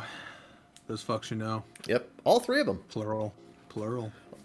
They can Yes. count, I think. Hopefully. Look, man, if I am anything to go by, you can't trust anybody to count that high. I can't trust Valve to count that high. Right. No, Valve can't count past 2. That's the joke. The classics. The classics. Right, so we're doing the Reddit dive. I guess we'll start with the one Cubase sent us, Yeah. which I have to read off the email because it got they deleted it. Cube writes, so BGS, that's us, Bethesda Game Studios. I have something for the Reddit dive, a little something outside y'all's wheelhouse and our relationships thread. I mean, that's in our wheelhouse, I just don't go there as often. When the first post was deleted, but thanks to one of the good friends, I was able to recover some of the posts from that thread. Figure since it pertains to anime, I'd send this one your way. Here's the post. It was in our relationships thread titled, Should I, 24F, break up with my boyfriend, 24M, if I can't accept his interests? Oh boy. My boyfriend and I have been dating for 2 years, and I've been struggling to accept some of his interests. But he loves anime, and so do I, but we both like very different parts of anime. Everything that is his favorite revolves around harems and generic hot girls. He loves gacha games, which are heavy on female fan service. He loves Hololive, all women. His favorite VTuber happens to be... Now, is this Marine or Marine? Marine. It's Marine. Right. Marine Hosho, whose personality revolves around being a horny pirate. Yep. I understand this is entertainment, but I can't help but be offended at how he's so okay with the hyper-sexualization of the women. Oh, for fuck. I think harems in general are strange because it's always overtly hot women with no personality chasing after one man who also happens to have no personality or is just simply a rude character. All of his favorite anime characters are women. All of his merch are about the girls, his backgrounds, etc. I just feel like it's okay to like things, but then it becomes a little bit too much when there's just so much media you're consuming, especially when being in a relationship. I don't know if maybe I'm just too hard-headed when it comes to hypersexualized women because it's just sad and upsetting to me, or if I'm being unreasonable with his interests. TLDR, I'm having a problem with my boyfriend's interests in anime/Japanese media, and I don't know if I should break up with him. There's comments. I'm not reading them. Because I like my brain to be cancer-free. Yeah, I would not even dare read the comments on Reddit for something like this shit, because it's... The problem with this post is that it is presenting a relationship through a narrow window with no context. Because, you know, what I haven't heard in this thread is anything else about the guy. Yeah. How is his behavior? How does he treat you? You know, how does he act around other people? You know, like the actual important things. Yeah. And so I can't judge this because you have provided, I would guess intentionally, an extremely one-sided view of this person. Yeah, but the problem is this extremely one-sided view doesn't exactly make you look good because you have a problem with it. Right. But yeah, so I mean, like, on the face of it, as an otaku, I have to say that, yeah, you're a judgmental bitch. Yeah. And I don't think you should be... yes, you should break up if you can't accept his interests. That's not his fault. Unlike... Because what the title is implying is, should I break up with him if I can't accept his interests? The implication being, it would be his fault. Yeah. I think you should break up with him because clearly you have incompatible... feelings, just very stances and viewpoints. Yeah, like, yeah, if you get to the point mentally where you have to ask strangers on the internet if you should break up with him because you can't accept these things about him, then yeah, you probably should. Probably, that's not his fault, but you probably should. Yeah, but at the same time, this also just makes you look incredibly petty and very judgmental. Mm-hmm. Yeah, so I can't for certain give this any kind of like hard verdict. Don't have to. But at the same time, relationships. My thing kind of is, if watching and enjoying harem anime, which is escapist fiction, is the kind of the deal breaker in the relationship, I have to ask what else is fucking wrong with this relationship. Yeah. It's like, you seem to be hung up on the hypersexualization of women. Is he like a horn dog only and always asking for sex? That's the thing. She doesn't say. Yeah. She doesn't talk about any of his actual behavior.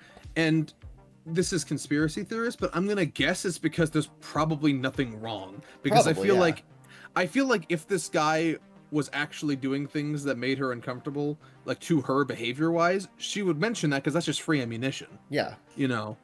The fact that she doesn't mention his behavior at all leads me to believe that this is just a perfectly normal guy with these interests. Yeah, and like, this is just strictly conjecture, but a lot of the guys that I know like that, who, you know, are into stuff like that and do shit like that, they're some of the chillest motherfuckers around.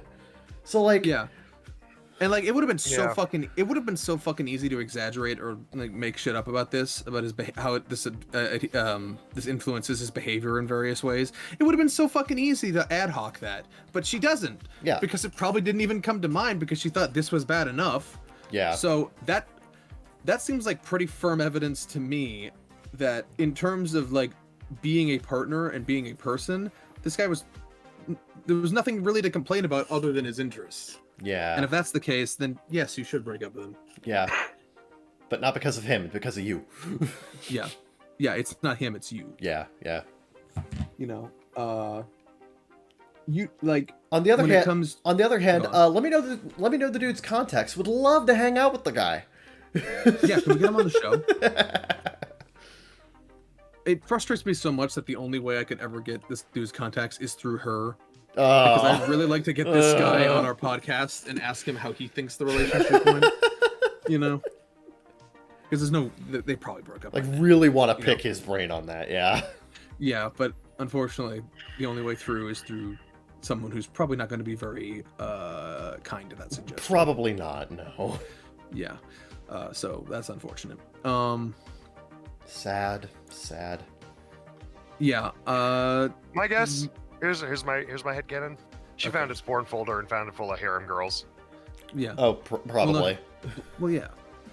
Yeah, some people are very. I mean, it goes beyond anime. Like that's just some people are very insecure by porn in a relationship in general. Yeah. Am I not good enough for you? And it's like, maybe not, but like it. Okay, this is going to be turned into a more general segment about relationships and porn now, but like I feel like it's insecurity is what it is. Oh, and yeah. it's rejecting a truth about the human animal that people don't like to admit, which was that, you know, monogamy is a fairly recent development, all things, this idea of the nuclear family, fairly recent. Yeah. You know, it's not something we're really programmed for on an animalistic level, like brain chemistry wise, you know, but you know, we balance that with the needs of you know, the agreements we enter, you know. Are you kidding me? But there has to be that wiggle room, that room for fantasy, and that room for he's going through some stuff. There has to be that wiggle room, you know, on both sides. You know, it's not just a men's thing, you know, women, you know, as well. But I feel like in a lot of these cases, women, they don't recognize when they're doing it too. Yeah. You know, I've read so many fucking cases online where like the guy will point out, you know, the books they read, the books that their girlfriends read, you know, or what they look at, and like, but they don't see it the same way. Yeah. You know, I think maybe partially because I think sexualization of genders is a bit different in how it both how it manifests, and like I think the way men tend to get sexualized is a bit more subtle. Yeah. So it doesn't maybe it just doesn't pop out of them, and also they're biased because they're into it. So like, you know, there's an inherent imbalance there. But I feel like in general, this whole thing, whether it's anime or not, this relationships and porn connection, like you've got to, I feel like a healthy relationship has to be open to those kinds of things. Yeah. And you have to accept that your partner is also going to be attracted to other people, fictional and non, because that's just how the brain works, you know. Yeah. It's like, you know, it's like anything else, you know, you might have a favorite candy bar, but like that doesn't mean you shut off all other candy bars, you know, but as long as you're adhering to the terms you agree upon in your relationship, there really isn't a problem there. Yeah. You know, so anything else just comes down to insecurity mostly. Yeah, I agree with you there. Yep. Yeah. Anyway, that was boring and serious and stupid. So let's move on to the other Reddit type things. Okay. Stop turning me into fucking Dr. Dre. Anyway, Reddit dive time. Let's see here. Okay, we need to start with we need a palate cleanser. We need to start with a good old fashioned vegan bashing. Am I the Let's asshole? go! Am I the asshole for refusing to make vegan mashed potatoes? What the fuck are... Oh, no. So, normally I host Thanksgiving, but we do it potluck style. I do the turkey and homemade mashed potatoes. Wait. Potatoes are already vegan. What? So I do the Okay, turkey and homemade continue. mashed potatoes for about 40 people. It's a lot. I normally wouldn't have minded, but my brother, since being put of the nest, I think that means out of the nest, Yeah. shows up empty-handed to every damn holiday. He doesn't even buy gifts for Christmas or anything because he's broke. That's fine. Seems rude to me when everyone brings something, even if it's a bottle of soda or wine. He invited his girlfriend and basically demanded I make part of the mashed potatoes vegan. Normally I wouldn't care, but my brother doesn't do shit, and I told him if he wants a special dish for his girlfriend, he could make it. Our older single brother literally does an amazing ham and Brussels sprouts dish, so it's not like my younger brother was taught men can't cook. So I think he can manage vegan mashed potatoes for one. My brother called me a bitch and is threatening not to come to Thanksgiving now over this, and my mom feels like I should do a compromise. I said okay, and my brother can host it at his apartment with his 4 roommates because he wants to act entitled over mashed potatoes. My mom backtracked when she realized I will not be disrespected and host a meal that I have done for the last 5 years. My brother still refuses to come. Okay, so he's not even the vegan in this situation. No, you're not the asshole. You're not the asshole. But, by the way, the only thing I could figure about vegan mashed potatoes is it's one of two things. It either means you're not using like butter or other like dairy additives. Right, yeah. Or what they actually mean is like mashed cauliflower. Maybe? That's No, the only that's thing exactly. It's either a powdered potato substitute, but usually they are made of cauliflower. Like my mom is. It also probably wait. Vegan mashed potatoes. The only thing it would not include is like butter. Yeah. That's what I said. Yeah. Yeah, that's what I'm saying. It's either mashed potatoes without butter or other dairy, like some people put in what's it called, buttermilk, and shit like that. So it's either mashed potatoes without dairy, or it's some kind of mashed cauliflower substitute. Yeah. In other case, you're not the asshole for not making. Oh yeah, absolutely not the asshole. One, because I hate vegans, but also because your brother seems entitled as fuck. Yeah. Plus, this is like your function, and he is choosing not to. Like he has chosen not to. Conjunction junction. What's his function? Yeah, he's chosen not to engage in the function the way that everybody else has. Again, even something as small as like he is not in conjunction with the function. Yeah. Like you said it yourself. Even something as small as like a bottle of soda for the it doesn't cost that much to get a 2-liter. So, like. You think the kids will get my Schoolhouse Rock references? No. Do they still play Schoolhouse Rock for the kids? Probably not, because I think a good chunk of that is outdated information now. Oh. Especially like the science, especially like the science and history stuff. Yeah. But functions are the same. Right. It's Yeah. Conjunction the function. Yeah. I feel like grammar rock is like one of the only ones that would actually still stick around. Yeah. Anyway, I will send one to Kevin. Okay. Momentarily. Gotta go to my DMs. Gotta put it in the box. Gotta press enter right now. That's the one. Okay. We have an Ita. God damn it! They put the edit before the post. Don't read the edit before. I will not read the edit before the post. Yeah, I will not. Am I the asshole for interrupting my husband's work call to watch his daughter, who threw up in my car, so I could make my orthopedic doctor appointment? I want to point out that APPT is actually short for apartment, not appointment. Yeah. Tell that. Actually, no, that's APT. Apartment. No, that's the call. So it's like that's like the police. That's the Apartment has 1 P. You have 1 P. Yes, it's my middle name. You have a middle name? Yes. What? What's your middle name? Patrick. What? How did I? What? That makes far too much sense. Why am I knowing this now? Why did I not know this earlier? Okay.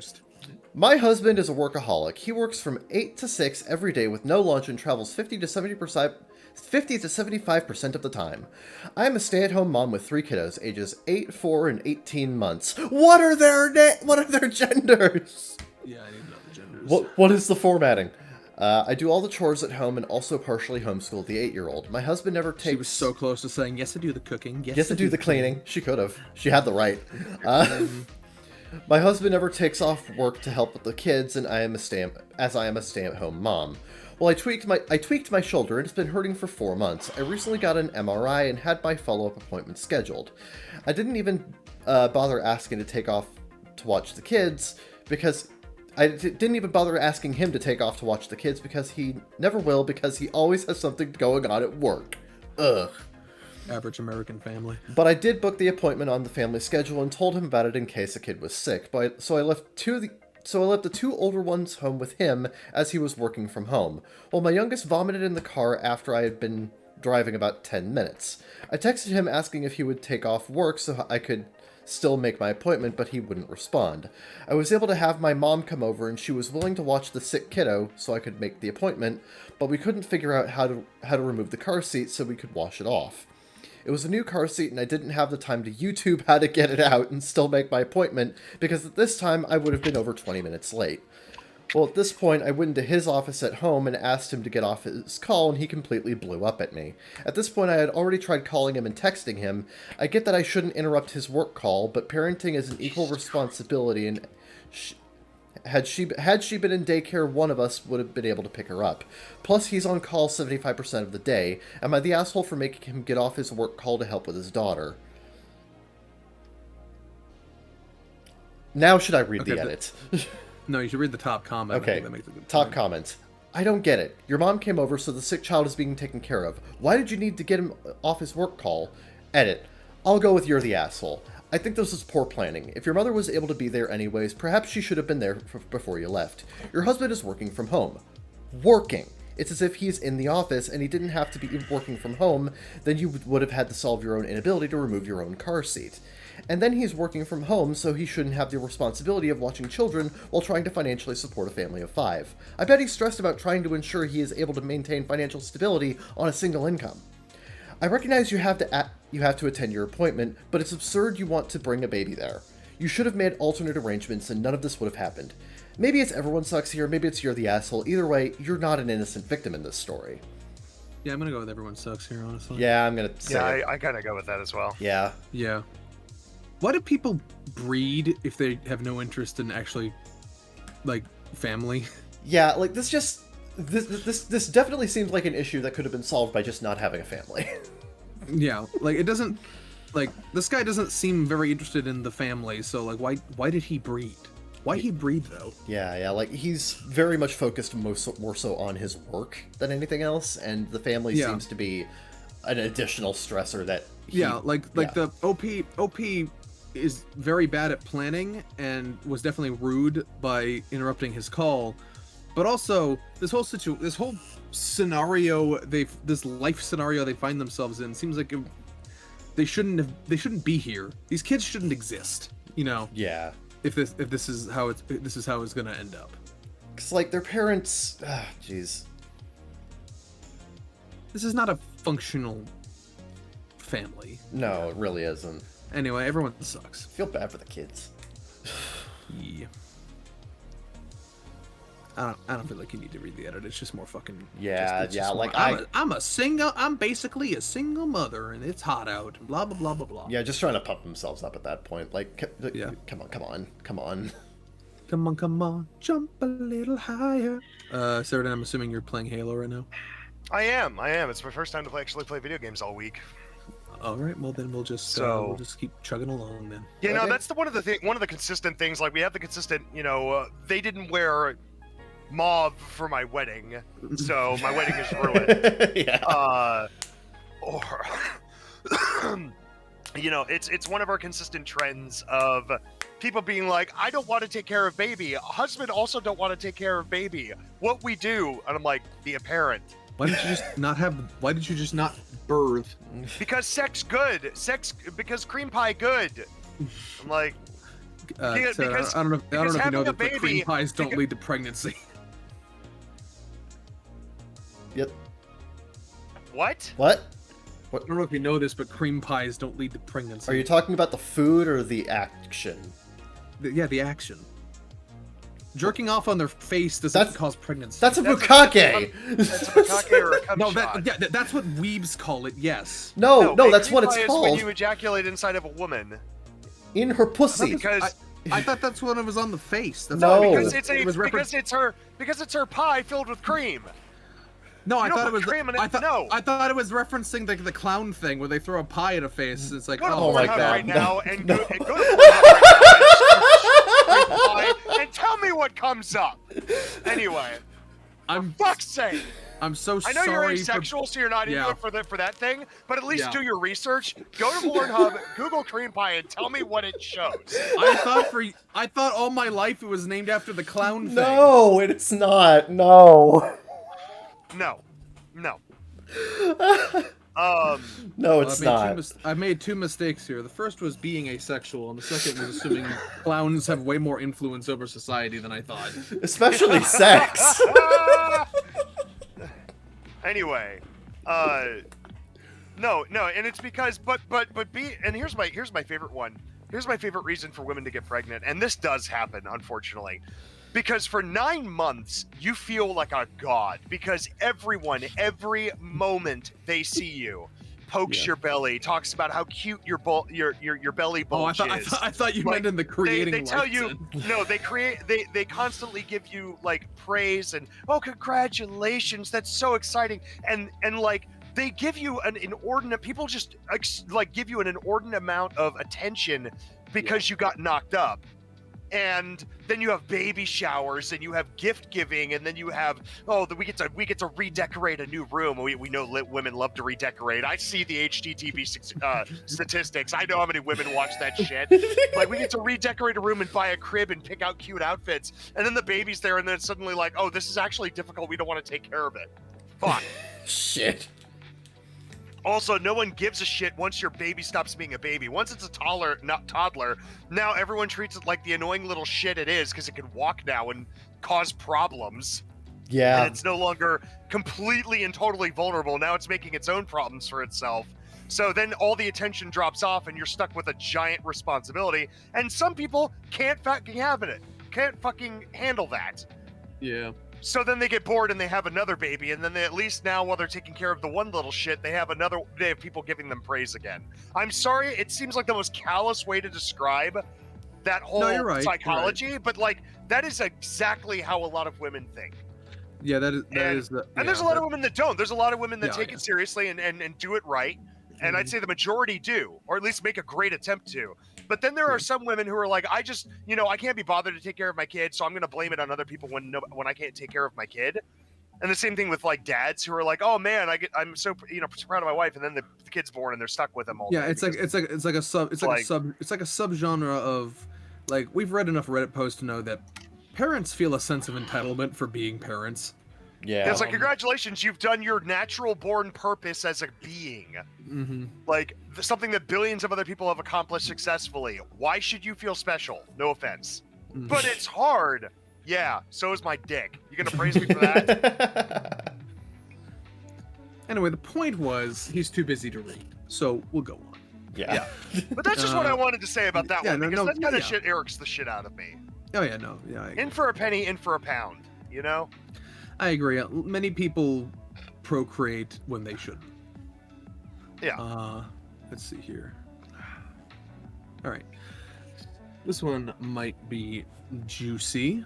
Okay. It's a large Tifu. Today, I fucked up by dumping a year-old grudge on the wrong person. Oh, no. So there's a decent amount of context here. The three main people in the story are married. Hold on, I'm just imagining somebody yelling at like a random stranger, being like, "You broke my belly when I was drunk at the college party," and the guy just looks at the screen and it's just the men. We don't know what we did. Like, go ahead. There's a decent amount of context here. The three main people in the story are Mary, who got me into a friend group, Sarah, the problematic person who led the group, and Beth, one of Sarah's friends. Hold on, ages and genders. Come on, we're doing it wrong. Okay, well, I'm assuming they're all female, but you can't assume anything these days. They're all in their late 20s, early 30s, so I guess they want to be vague about it for some reason. Anyway, near the end of 2021, I became part of a Discord friend group that started with a new friend of mine, Mary, and her friend Sarah. Sarah and Mary created the server together, but eventually they had a falling out and Mary left the group. I stayed in, but Sarah had a penchant for drama. Oh, no. And immature behavior that led to a lot of conflicts involving me and involving other people in the server. She regularly pushed physical boundaries with people when she or they were drunk, tried to get into my then girlfriend to hook up with her when I wasn't around, did a series of other inappropriate things that made me and other people uncomfortable, some of which I experienced, some of which I saw, some of which I heard from firsthand witnesses. Some of these things would make your skin crawl. Why didn't you tell me about them? I want my skin to crawl. I want to feel something for once. I want to feel something other than disappointment in humanity. I am infamously unfeeling. I dare you to make me feel. Anyway, eventually, after being in the group for about a year, there was an incident that made me realize that nobody in the group would confront her when she did things like this, so I effectively ghosted the server. Ghosted the Discords. Okay. I feel like I've ghosted most Discord servers I've ever joined. Yup. I stopped talking there and instead tried talking to the half dozen or so people I was closest to in DMs, but most either didn't respond or indicated they would only talk into the server, which I was eventually removed from. Losing all these friends at once hurt, and for a few months I often thought about what I would say to Sarah if I saw her again. In my head, I had a list of the worst things she did to me and the group, and I realized this wasn't healthy to keep thinking about, so I stopped thinking about it, and I became a lot happier. A short while later, I ran into Mary at a party, the original friend who got me into the group but then left. We started hanging out as friends again for the past couple months, no Discord or anything, and it was nice. But then, last night at Mary's birthday party, I was caught off guard to see Beth, one of Sarah's best friends from the server. Hadn't seen someone from the server in a while, and while drunk, this is one of those like IRL server where like it's half server, like half like IRL locals, like a local social. Damn, maybe? can't relate to this. While drunk, I had a flood of negative feelings, memories, and anxiety wash over me for a bit. I decided it was best to just talk to other people. But then, on the way home, a group of the partygoers all traveled together on the subway, including myself and Beth. Eventually, it was only myself and her left on the train, and I decided, poorly, that I should talk to her. It started as an attempt at explaining why I was avoiding her and or awkward tonight, and quickly spiraled into a bad time. I told her I had a weird feeling when I saw her, remembering the friends from the server I had lost, her included, but we weren't the closest. I asked if she was still on Sarah's server, and when she said yes, I asked if Sarah was acting any better. Beth asked what I meant, and my drunk idiot brain decided to lump about half of the list of awful things that had stored up from the year prior. Beth was immediately taken aback and rebuffed several of my points, specifically ones that happened to other people and I may have only heard about. Every story was a first-hand witness who described their involvement and discomfort to me, but I decided to pivot to just my accounts. She seemed surprised to hear about some of the things Sarah had done specifically to me, but I could tell that I definitely lost the point of the conversation and was basically just having an impromptu meltdown over repressed memories to this person who didn't want to hear it. In the end, I apologized and said I was drunk and clearly still just hurt over what happened. I told her losing so many friends at once was really hard on me, and I assumed Sarah and people's allegiance to her in the server were the reason I wasn't hearing from anybody. A half dozen other people who had left the server over the same time period due to their own falling outs with Sarah, and they were ghosted too. Beth told me she didn't know why people weren't talking to me, and I should ask them, which I pointed out I can't since none will respond to me. It felt like a slightly improved tone for the conversation at this point, still a shit show but less antagonistic, and Beth had to get off the train suddenly with a rush to take care from both of us. So that's how I fucked up today. Probably won't hear anything directly from any of the old server mates, but I imagine this incident will wrap its way through the gossip train back to me soon enough. Today I fucked up by dumping a year-old list of grievances I had with an ex-friend onto one of her friends that I randomly bumped into. Okay, so I'm disappointed because I misread the title. Okay. When I read today I fucked up by dumping a year-old grudge on the wrong person, I assumed that meant that they held a grudge against the wrong person for a year. Yeah. Yeah, that's what I thought too. Yeah, and that would have been funny. Poor literacy is cool. Yeah, and instead I get this boring schlock. Yeah. Which is not only not deserving of a large Tifu, but also the title was super misleading. It's super misleading. I thought this was going to be so much more fun than it was. Man, fuck you, OP. I'm not even giving you a fucking verdict. Go fuck yourself. Well, it's Tifu. There is no verdicts. Oh. Well, still, fuck you. Yeah. Today he fucked up by wasting my fucking time. Come on, Reddit. Get with the program already. Kevin,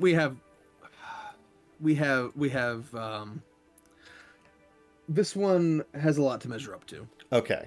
Okay.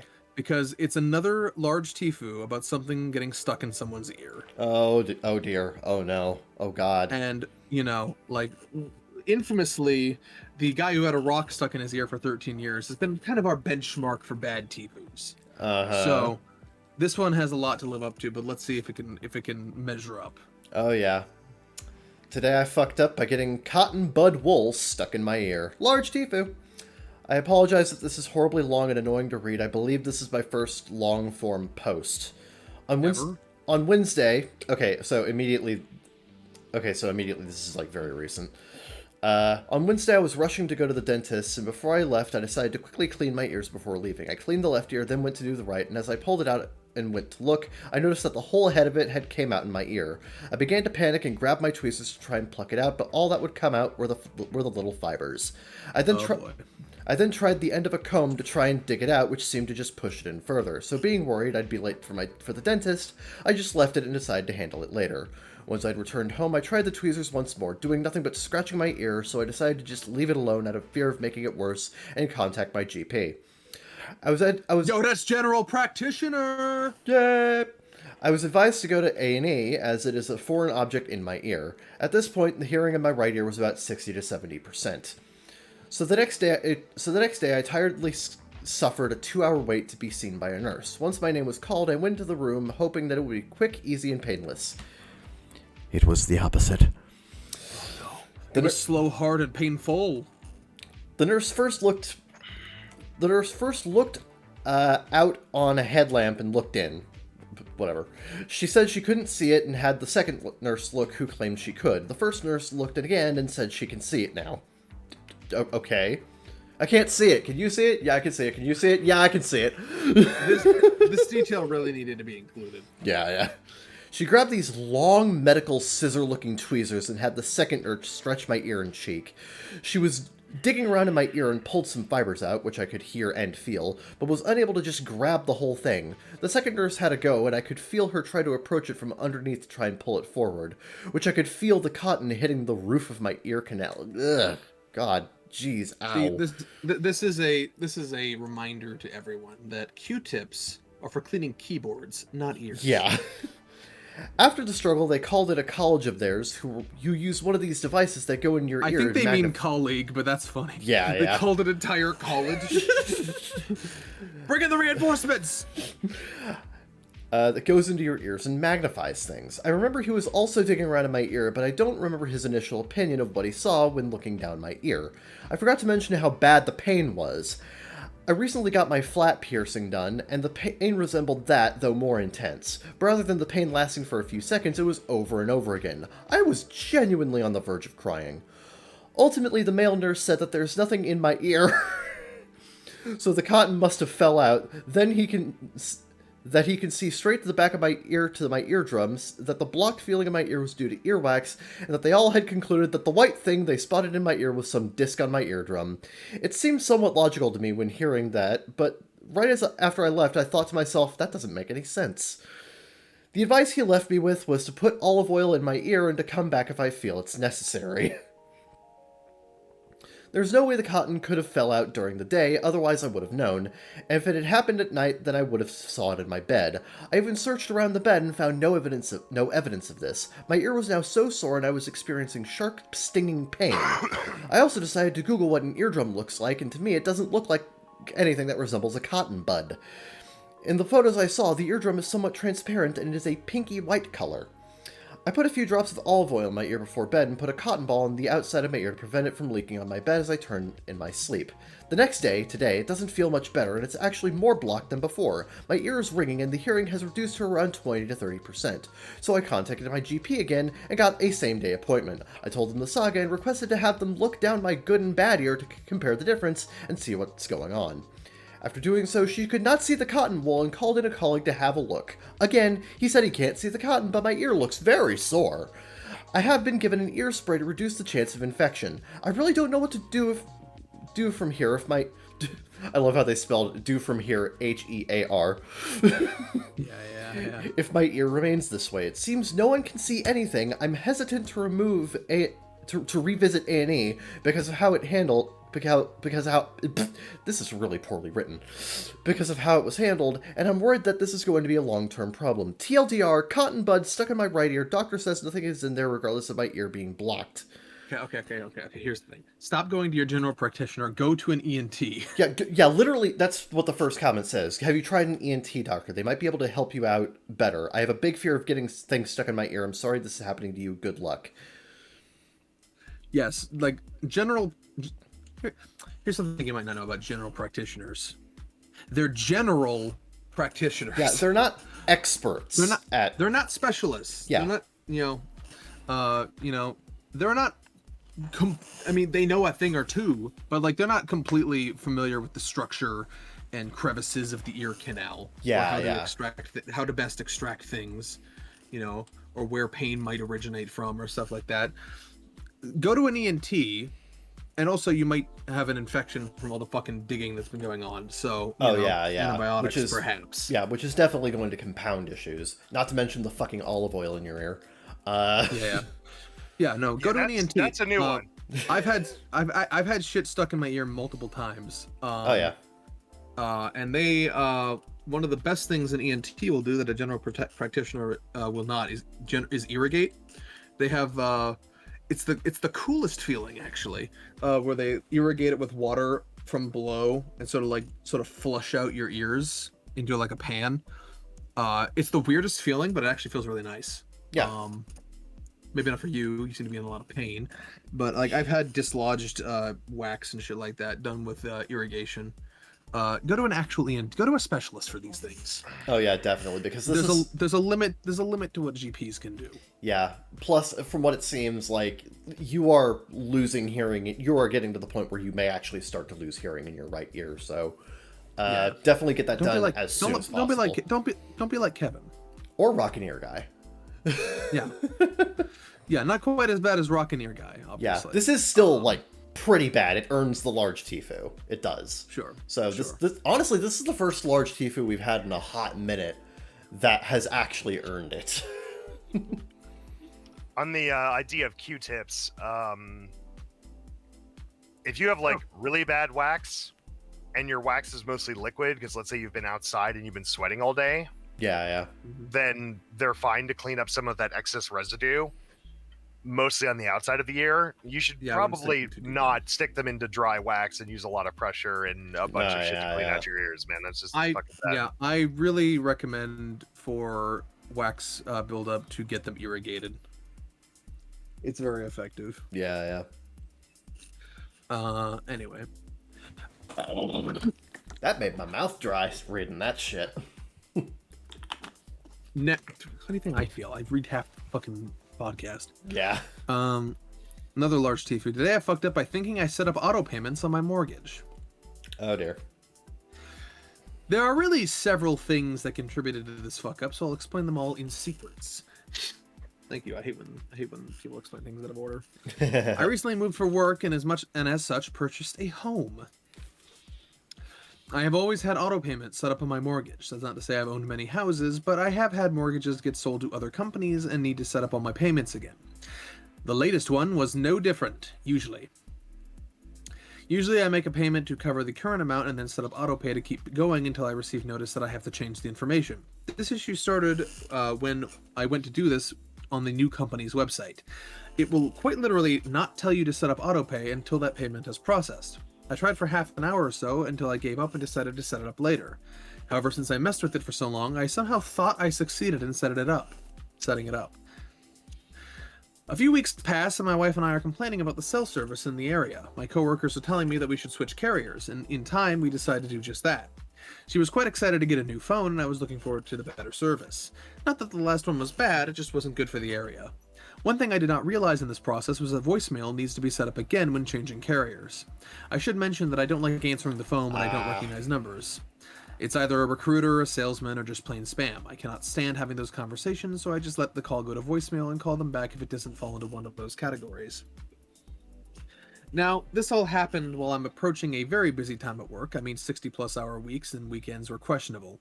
So the only thing on my mind as far as bills were concerned is having enough money in the account that autopay pulls from. So, as long as the account had a sufficient number in it, I didn't think about bills. A few months ago, I get a notification that someone is at my door in the middle of the day. I check it out to see who it is. It's a man holding an envelope in one hand and a phone in the other. He takes a picture of the number on my house, the address, attaches the envelope to my door, and takes a picture of the envelope before walking away. I spent too long thinking about who he was and why he attached something to my door. My first thought was at the homeowners association at an event, but then why would he take a picture? And why did he have a badge around his neck? Okay, maybe the HOA is pissed about something. My thoughts were largely HOA centered since our previous one was very passive aggressive. Yep. The day eventually went by and I drive home. The first thing my wife says to me when I walk in is, "It's bank name," when handing me the letter. Oh no. Not bank name! Yeah, they didn't say the name of it's just bank name in not even parentheses. The Oh, brackets? Not, like the brackets? No, not brackets. Not brackets. The triangles. The little. Oh, those. Yeah. Yeah, it's bank name. It says something along the lines of, "We've been trying to contact you regarding your loan. Please call it number as soon as possible." So I called the number while logging into the bank's website, and then I checked the bank account that's supposed to be paying into the loan. Sure enough, nothing has been paid into the loan for 3 months. So I paid the amount in full as well as the next month's mortgage since it's already coming due, and apologized profusely to the person on the other end of the phone number for the letter. Meanwhile, I'm trying to remember why I thought autopay was set up if it wasn't. After the phone call, I went to set it up properly and was met with the same error that no dates are available to start the payments. The night when I fought with this website the first time came crashing back to me at that moment. A terrible way to end a long day, but whatever. They had their money. It was over. A few days go by and I log in to set up autopay since the payment was finally processed. I check that it says payments were set to be automatically drafted around 8 times, and it occurs to me to check my credit score. My stomach sank pretty hard on this one. It dropped 200 points from a few months back. Holy shit. Yeah, brutal. I reached out to the bank and was informed that since there is no error on their part, they cannot remove the delinquency from my history. I don't blame them for that. I just wanted to state for the record that I did at least try talking to someone. They were a very nice and understanding person, but unfortunately could not help in the problem my own stupidity caused. The only silver lining in any of this is that I am not actively trying to do anything that involves needing decent credit. Wow, that's a fuck up. Yeah, that is admittedly pretty fucking bad. But is it a large fuck up? The credit score thing is pretty bad, but it's not like a permanent thing. Although that would cause some issues short term, like some serious but he issues. Says he's not doing anything that requires these. True. So, yeah, it's on the verge. On the verge. It could have been worse. It could have been a lot worse, but starring Aloe Black of Aloe Black and Owl City fame. God, I hate that song. Anyway. Yeah, I'll give it to him. Fuck it. Like it's a big enough fuck up. Yeah. All right. You pass barely. But watch yourself. Watch yourself. Anyway. Also, again, it's one of those things that could have been easily solved by just, checking instead of just letting it be. Anyway. Well, the whole point of setting up autopay is that you didn't have to check about it, so it doesn't really hurt to do that. Am I the asshole for canceling my stepdaughter's Diwali celebration? Possibly. I'm not sure what that is. What the fuck is that? Okay, guy in the chair, I am Googling. Diwali festivity. Diwali is the most important festival of the year in India, and for Hindus in particular. People take part in festive gatherings. Guys, get out of your Eurocentric bubble, guys. Yeah. Anyway, I, 39M, live in the USA, but I'm from India. I have 2 children. Oh my god. Prakyat and Ria. Okay. It took me a second to figure out how to say that because it's, yeah. Okay. You guys in your Eurocentric bubble. Prakyat and Ria, the latter of which is my stepdaughter. We were bursting crackers in the lawn of our bungalow. Read that again. It's a fun sentence. That is the most British sentence we've ever read on this show. It says they're from it says they live in the U.S. We were bursting crackers in the lawn of our bungalow during the evening. No one in the U.S. Good Lord, Marianne, you have legs like redwoods. Legs like redwoods. You could box jump a bungalow. You can really feel the impact of colonialism from that sentence. Yup. There's an American kid in the next block who's 11 years old himself, Alex. He's autistic. How autistic? How autistic?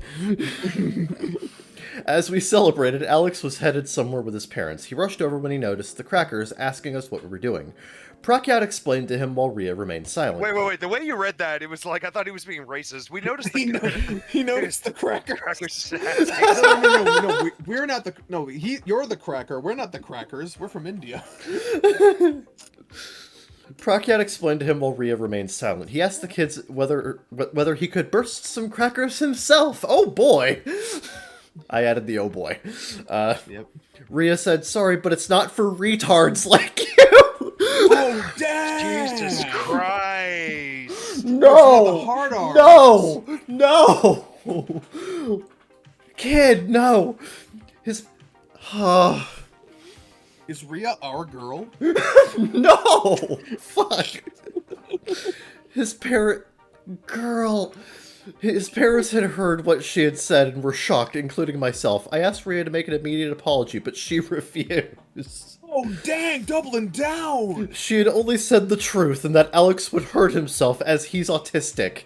God dang, girl! Jesus Christ! I was You extremely... got a bright future on certain websites.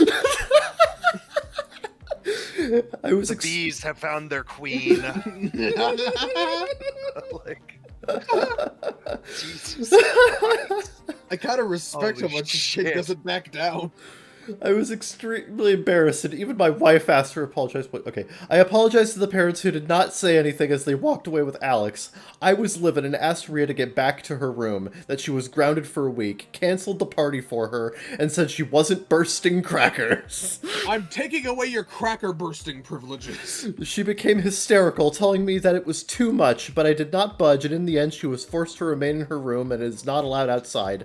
I took Prakyat to Alex's house later with some Diwali sweets, and apologized again, and this time they were a little more pleased about the apology. My wife says I went too far, and that although she should not have said that, my punishment for a week and no celebration for her ruined it for her, etc. Am I the asshole? Okay. So, I'm not super familiar with Diwali customs. I don't know how important it is, but it feels like a reasonable punishment, I guess. This is yet again an example of consequences having actions and kids just being very upset that their consequences do indeed have actions. Have consequences. Although, that's what I meant. Admittedly, I do have to respect it though, because Rhea has some real look at your parents in the eye and finish jacking off like a boss energy. So a little bit, but, you know. but holy shit, this girl did not have to do it to that boy like that. Like, holy shit, he did not deserve that. Mm-hmm. No. The brutality of it. No hesitation, no remorse. I mean, maybe there's a little bit of remorse now, but what I'm impressed by is the fact that OP wrote this, right? Yeah. So like they're like subconsciously they're trying to present, their daughter in a bad light in order to, make themselves look more justified, because that's how everyone writes Reddit. Well, yeah. But the fact that she still looks this badass despite that bias, like how badass was she in reality? Oh my god. Oh my lord. No. So I'm gonna go with you are the asshole for getting in the way of this girl boss. Okay, so there's that. No, yeah, I'm saying not the asshole. It's completely justifiable. I'm saying you are the asshole. Get out of the girl boss's way. That girl got a bright. Damn girl. Maybe not the future you want for her. Mm-hmm. Snap, snap, snap, snap, snap in a star pattern. God. Let's see here. I find another one. Vishnu, actually. Let's see here. I get it. Okay. Thanks. Thanks for leaving your Eurocentric bubble for a second. Yay. We're all very proud of you. I did that last year. Woo! Oh wait, no, I went to Europe. That's the opposite. Ah, bitch. Oh, yeah. That's going into the Eurocentric. Wait, no. He went to Japan. Yeah. Mm-hmm, yeah. That works. That counts. I'll accept. Look, I'll accept that. But there's certain people on Tumblr.com who see Asians as honorary white people. So Right? Yeah. No. Fuck they them. might not be as impressed. Fuck them kids. Yeah. Makes sense. Makes sense. Boy.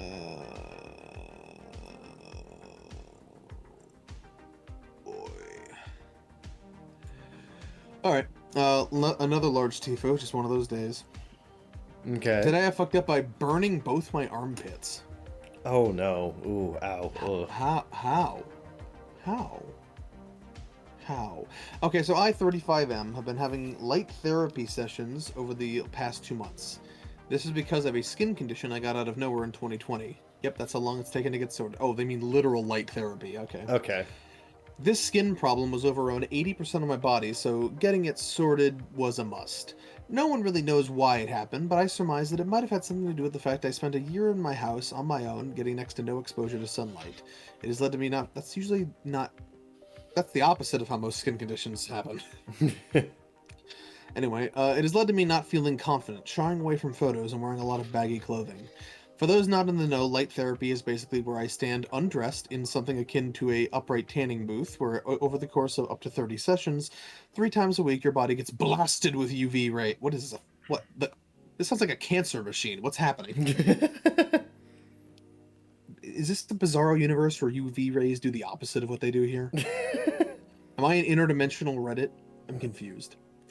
Anyway, it's quite intensive, but once you get into a routine, it can be quite an enjoyable experience, with nurses there to document how well the treatment is going, giving words of encouragement all the way. When starting out, I was dubious if it would work, as over the last 3 years I've tried multiple ailments, creams, and moisturizers, all to no avail, but after 2 weeks, I started to see results. My skin started looking better, and with it my confidence grew. There are a list of do's and don'ts for you when you're preparing and attending these sessions, and one of the things you have to do when standing in the booth for your session is stay still and also in the same position each time. This is to make sure you get an even coverage each time and that there are even handrails in front of you as to make sure your arms don't get in the way. So, this week one of the this week, one of the should be a comma there. This week, comma, one of the nurses is so happy with the results that she tells me I'll probably have my last session coming this Monday, and I'm stoked. After she leaves the changing room to allow me to get ready, goggles, etc., I proudly look myself in the mirror. I'm no looker, and I'm chunkier than I once was. No, you are a looker. You literally looked at yourself. Yeah, fucking idiot. But this was the first... I was chunkier than I once was, but this is the first time I could look at my reflection and not feel repulsed. I really need you to tell me the name of this weird, bizarro universe skin condition you have. Go on. Then I raise one of my arms to see the coverage. The sessions have given me a bit of a tan, something I've not been used to, and to my surprise, there was a pale patch around my armpit. I checked the other arm to find the same issue. Now, any normal person would just shake it off and chuckle about it over time, but this dumbass sees these piles of these pale patches and decides to get shit done. Without telling the nurses of my discovery, I enter the booth and move the placements of my hands up so my underarms can get unblocked coverage. I'm told I'll be there for about 4.5 minutes. In the past, I've gone up to 9 minutes, so not too unusual. So in my mind, it should be enough to even out the skin tone. My session finishes and I go home, all the while happy to know that by this time next week, my light therapy will be done and dusted. Heading to bed, my underarms feel a little bit sore. But That's another task done and dusted, eh? Heading to my bed, underarms feel a bit sore, but something akin to how I felt when starting the course of treatment, so I paid it no mind. I woke up this morning and my underarms are on fire. I carefully hop to the bathroom and look in the mirror. What once were pasty patches were now bright red. I find my moisturizer and apply a thick helping on each side. I've never seen the word helping used to describe things that are not food. I have. A thick helping of moisturizer. Okay. Yeah, It may not... Shut up. You're weird. It may not help the redness, but it's cool and soothing, and will do the job for now. I've spent the rest of the day walking around like a guy who goes to the gym way too much, which, if you can see the dad bottom rocking, makes it all the more hilarious. Turns out the nurses were not lying when they were talking about the intensity of the UV rays, as the reason it takes 10 weeks to do a full course is to make sure your skin is gradually exposed. So basically, I've given my armpits the extent of 2 weeks within 4 minutes. Oh, ouch. Ow. I go back to the hospital tomorrow for my last session of the week and still have no idea what to do. The nurses never asked to check under my arms, so it'll probably be up to me whether I tell them about my stupid decision, although honestly I'm surprised it took me this long to fuck up. So yeah, sore, embarrassed, doesn't even cover it. Yeah, that's... But don't worry, there's an update. Okay. Update, I died. Update, hi, this is OP's mom. Unfortunately... Yeah, unfortunately, OP contracted skin cancer. No, really? From the cancer machine? I don't even... Look, I know, yeah. I'm sure this is real, or he's from some universe where the laws of physics are different or whatever, but tanning booths are just cancer machines. Oh, yeah. That's all they are. Anyway, update. I went to the hospital for my appointment today and bit the bullet. I mentioned the redness under the arms, and they assumed that in my half-awake state I must have positioned my hands in the wrong place. My appointments are in the morning, and I often walk in pretty sleepy, so that saved me some modicum of embarrassment. I was given some sun cream to apply to the area to make sure it wasn't affected further. I have to do the same to my feet, as the tops of them have sensitive skin. They then asked me to show them the pose I've been standing in to see if I could still have the therapy today, basically making sure none of the red areas were on show. Only wobble I may have had was that the machine had new lights put in on Thursday, so it was now extra toasty. But otherwise, everything went fine. I asked about treatment over the weekend, and they suggested hydrocortisone, the over-the-table stuff. It's over the counter, not over the table. Apply as directed. So, yeah, I did a dumb thing, but honestly, it was a live-and-learn moment. Oh, okay. Well, if it's a dumb thing but a live-and-learn moment, it doesn't qualify for a large teeth, so fuck you. Yeah, so fuck you. Discarded and disregarded. I sentence you to further cancer booth. I sentence you to cancer. Yep. Just make it extra toasty for him. Crank that shit up, boy. Miscategorized a What are you in for? I miscategorized a Reddit post and a podcast made fun of me for it. Oh, 400% right now. Mm-hmm. Set it to extra toasty. Did you order original recipe or extra crispy? Ground me if you want. You can't unfuck the Thanksgiving turkey. That's all for that, though. It's not for lightning round. Let's go! It's time for the lightning round. This is where we go to unpopular opinions, unpopular opinions that may be popular, maybe not be popular, maybe we agree with them, maybe we don't agree with them. It's time for the lightning round. Let's go.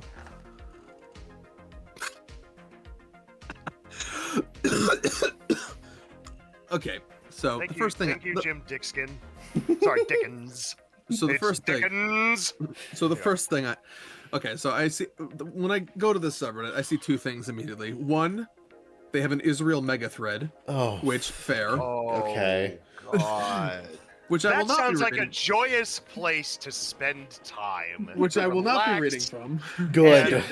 and find totally reasonable opinions that aren't twisting, conflating, Look, or hiding no. elements of the truth that could Look. contradict them. Look, it's a good thing though, because it means the rest of the sub isn't going to be flooded with Israel opinions. Oh, thank God. That's true. Oh my God, they made a containment threat. Thank you. Yeah, that's why it exists. They can But Reddit, the rare Reddit W. Interesting. but they do. This subreddit does that whenever there's like a huge news point or whatever. They'll usually make a containment mega thread, if only so other topics can fucking get airtime. Anyway, the other thing I saw that was immediately funny to me is the first post on the subreddit today. Unpopular opinion: Netflix should do steroids Olympics. What? I mean, the best days of MMA were in the beginning when everybody was on fucking juice, but goddamn, what a spectacle. Yeah, let's just do that Anyway, shit again, but with the Olympics. Okay. He suggests The Olympics. problem with that, go ahead. The Olympics like normal, but no testing. Give everyone a 2-year advance notice, throw all the money at them, everyone would watch it. We all know the Olympics are better with no steroids because promoting drugs is bad, but Netflix could invite former Olympic gold medalists with no steroid testing. It would be the greatest thing ever. Literally all the world records would be broken. People will argue morals and ethics and all the other boring shit, but steroids in the Olympics would be dope as fuck. You know it. I know it. Everyone knows it. 8-episode steroid Olympics would be the biggest hit event ever. And here we are in track and field. Look at that motherfucker go! Finally, a white guy beat a Kenyan.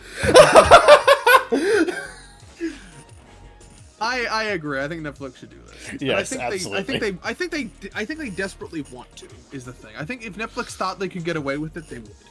Oh yeah, yeah. Yeah. So yes, I agree. Netflix is literally the meme of they invented the torment nexus from the award-winning novel Don't Create the Torment Nexus. Netflix has a Torment Nexus series in development right They do. Anyway, it'll be canceled after 2 seasons. Yeah. Only 2. Don't worry. We've canceled the Torment Nexus. Oh, thank God. The rare Netflix W. Unpopular opinion: I don't believe a friend cheating on their partner means I should cut that friend off. Yeah, I agree. It's a dispute that had nothing to do with I you. think you should just look. I think you actually just have to look at the whole situation. Yeah. Yeah. I think in general, like I have friends who have cheated. I have friends who have done things like that, you know. But like it's an arrangement that had nothing to do with me. Yeah. And as long as they're not like a dick to me, you know. Yeah, broadly speaking, that's true. Yeah. I could agree there. Yeah.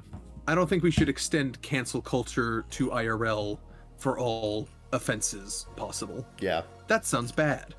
Yeah. Oh, this is one that Saradin might have strong opinions about, so I might need to read the whole thing. Unpopular opinion, how famous chefs make mashed potatoes is disgusting. When you watch cooking shows or competitions, they always like straining mashed potatoes and bragging about how smooth it is. I can't stand mashed potatoes this smooth. Makes me feel like they're not potatoes at all. I like mine with chunks. More importantly, with the skin on. Chunks of skin. I don't want to eat buttered baby food. In any case, I just get a baked potato if there's a choice. Do you have any strong opinions about smooth mashed potatoes? You know, here's my thing. I don't mind them being smooth. Yeah. I think the reason they do it on TV is because it looks like more professional. Like, Yeah. classic chunky skin-on mashed potatoes looks too rustic for a celebrity chef, you know? Yeah. Yeah, I know. I like chunks in it. I like chunks in my potatoes. I will give you that. When it becomes too smooth, it just becomes like you know those mashed potatoes you get at fucking Jesus Christ. Do you know the like mashed potatoes you get at KFC or whatever? How they just feel so artificial. Yeah. Like they're No, I understand. You don't want mashed potatoes that feel like they were extruded from a machine. Yeah. Yeah, precisely. Yeah. But I think the reason they make it that way on TV is because skin-on chunky mashed potatoes just looks too homey and rustic for like celebrities to make, you know? Yeah, it's probably mostly just like a presentation thing. Yeah, I think it's a presentation thing. Yeah, because like But I don't care, because to me all mashed potatoes make me bump. So right. Yeah, well, that's already been established. So yeah, well, you know. Yeah, but your tastes are so picky. You don't get an opinion, dude. Kevin, I'm gonna ignore that. Second, Anyway, Kevin, this is like episode 118, 19, 20? we are at episode. We've had a lot of episodes. Some, you know, we might have new listeners. We don't. You know, they might have forgotten. We're at 122. Yeah, we are. Oh, damn, we're further than we thought. So yeah, I can reestablish. hi, the new listener. Hello. My hatred of mashed potatoes. You know, even if they're like you got to think about the future, Kevin. When we're super famous, obviously. When that Killer Connect money comes rolling in, you got to think about the future people who are going to be binging all of our past episodes. That Killer Connect paycheck will hit any day now. Yeah, I'm just saying. In the time between they binged episode like 32 and the time they binge episode 122, they might have forgotten about my mashed potato hatred. Ah, good point. So, good point. You know, I don't think it's bad to bring it up every now and then. Yeah. It's just reestablishing pre-existing canon material. Yeah. If anything, even if they do remember it, they'll feel like rewarded for their classic Zeke, always hating the mashed potatoes. Of course. Yep. Classic bit. There's a whole wiki page about that. Anyway, let's see here. Unpopular opinion, like the end pieces of bread more than regular slices. You know what, buddy? You can have them. Yeah. You can go have ahead. them. Yeah, good for you. In fact, let I me go to feel the like kitchen right people now like- and go grab my end Yeah. pieces for you. People like you need to exist because otherwise no one would eat them. You fill a very valuable role in society. Yeah. We applaud your service, user one old grumpy walrus. This grumpy walrus is okay by me. Yeah, just tear up your end pieces and throw bread at them like a duck. Anyway.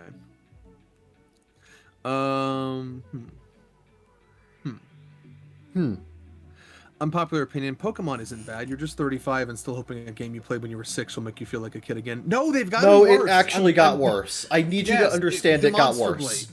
Demonstrably, like it got worse. Not It's even just- technical specifications. They've also just become like disgustingly easy with zero They've- challenge. They've also just become dated in relative to their own industry when they Mhm. weren't before, you know.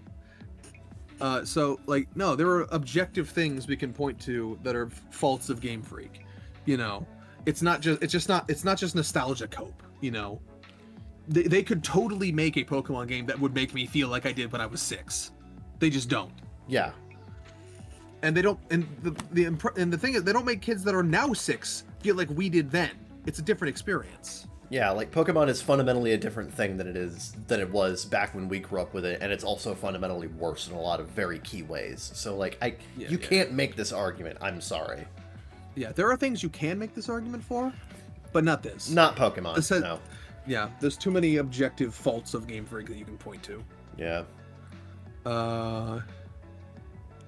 Unpopular opinion, Halloween season should last longer.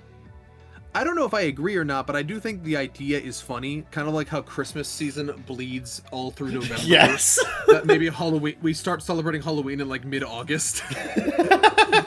That's admittedly a very funny idea. I don't know if I agree or not, but that is a funny idea. Yep. It's I'll give that a hearty chuckle, good sir. you know what? You know what? Halloween should be on the same level of importance as Christmas. Let's do it. Fuck it. I think all holidays should bleed around to the months surrounding them. Yeah. I think we should, as soon as the day Christmas ends, we start celebrating Valentine's. We have like an entire month of preparation for April Fool's Day. Yeah. I think that's great. I think April Fool's Day. No. On the subject of April Fool's Day, I think April Fool's Day should just be like the Purge, where everybody gets 1 month to plan how to fucking prank each other, and anything goes. Yeah. Yeah. Like I you could think- just pants your wife in front of her entire coworker squad, and she's not allowed to be mad about it. For one like- day, all pranks are now legal. Literally.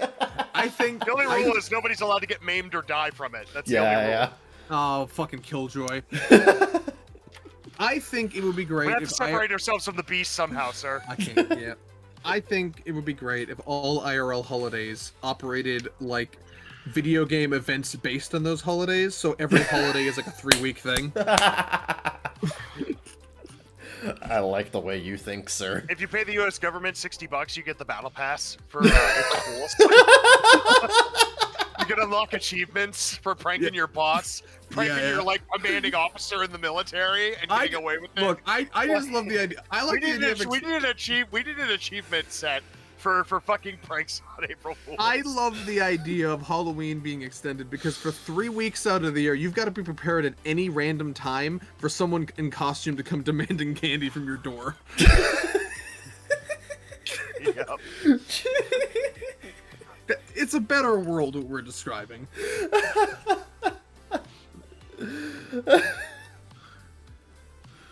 Anyway, unpopular opinion. Free jazz is unlistenable. Sounds like a bunch of musicians playing their own tune. Any cohesiveness is purely by mistake.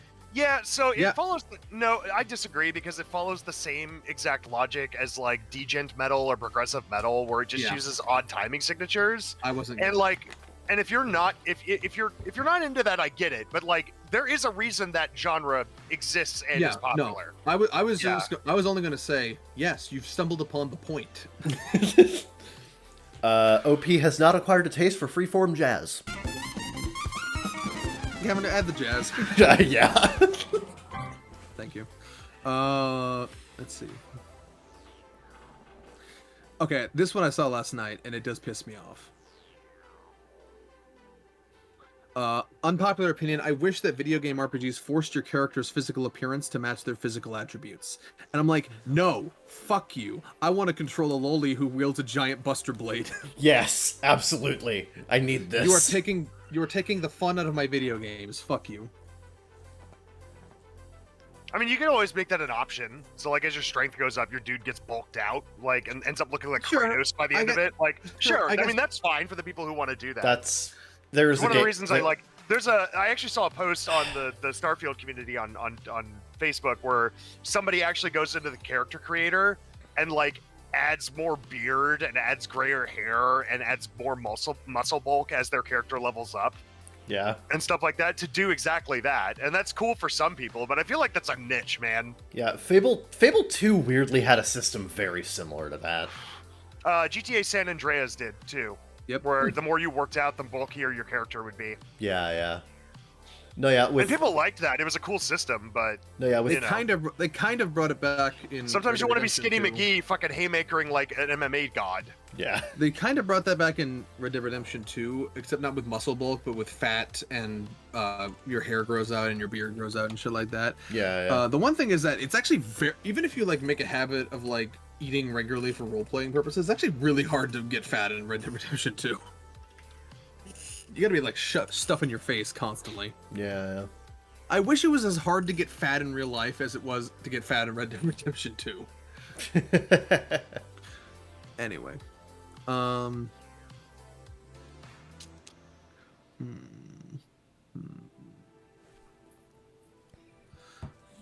Okay, I have to know the context for this. I must know. Oh, god damn it, they removed the context. God damn it. No! This one just says, unpopular opinion, I hate bowls. And the moderators removed it. How bad was this post? I want to know. How bad was it? I like top comment, though. I gotta say, soup on a plate is an interesting experience. Soup on a plate, soup on a plate. Imagine, that is one of those fucking comments where you're just like, something happened here. Yeah.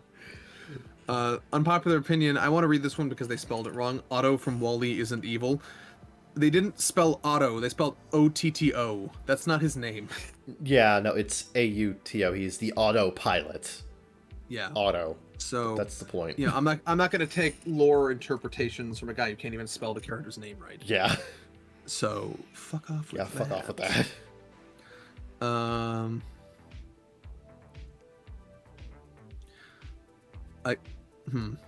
Interesting. Okay.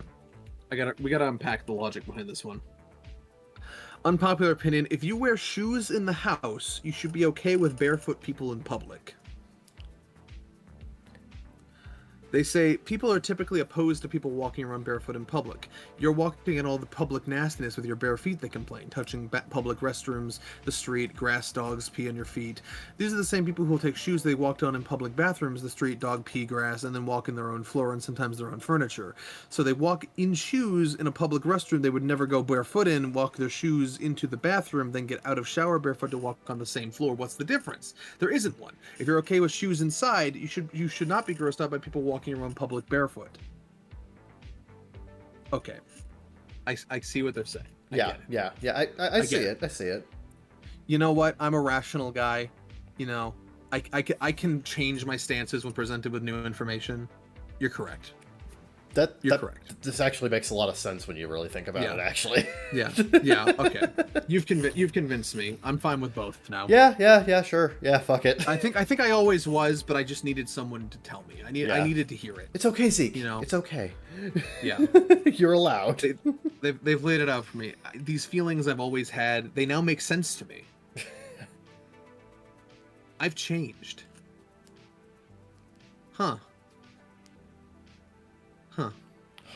Character growth on the Bakagaijinshow. Rare. What a thing. Thank you, Christian Unimom. You've opened my eyes. Okay, bad name, but good point. Yeah. Christian University mother. Yes, I understand. Yeah, so thank you. Unpopular opinion, I don't want to hug you. Like, me specifically. Okay. I mean, I don't want to hug you either, Zeke. Thank you. Yeah, I need someone to die in your life first before, like, I'm willing to hug you. Right. Okay. I'll throw you a bone then, bud. Okay. Thanks. I'll hold you to that. Okay, they say, I don't want to hug you. It feels like these days, whenever I go to a party and meet someone new, especially girls, they expect me to hug them to introduce myself. I don't want to do it. So I always offer a handshake because it's more comfortable to me. But I get weird looks whenever I do that. Like, screw you, I'm not pressing my sweaty body against another strangers who I'll probably never see again. I save hugs for when I know someone intimately. I won't judge people for offering me a hug because it's what they're comfortable with. But to be honest, I'm tired of being judged because I'm uncomfortable hugging drunk strangers at a club. Go to a party with 20 and under. If you're introduced to a girl, she will most likely try to hug you, and if you offer a handshake, 9 times out of 10, she will glare at you. Guys are less frequent and actually prefer the handshake. Maybe it's a gender thing. I don't like hugging This is a first world problem. This is a first world problem among first world problems. All these girls want to hug me. Oh, my life sucks so bad. Get them off. Why do these cute girls want to touch me with their bodies so much? I can't get behind this. This has no comments. I almost feel feel compelled to write. Are you sure you're not just gay? What are you, gay? Yeah, like, buddy, this is the opposite of a problem. Okay, so I gotta look up a picture, and Kevin, I'm sorry, you're gonna have to put a picture in the fucking episode. That's fair. That's fair. I'm only up to 3 edits, so you're good. Okay, because we've got some historical controversy here that we need to. I'm gonna take the first picture. This is an unpopular opinion. I gotta go to the lobby chat. Yeah, put it in lobby chat. In lobby chat. Okay. Unpopular opinion: Lyndon B. Johnson was not ugly. He looked like a normal old guy in the 60s. Of course not Brad Pitt and Troy, but so what? People just say he's ugly because they don't like him. They hate him because they ain't him. So how are we feeling on Lyndon B. Johnson? I mean, I'm not gonna call him a straight up ugly person. Like, I think OP's kind of got it right. He looks kind of like he looks like your average like fucking 50, 60-year-old politician dude.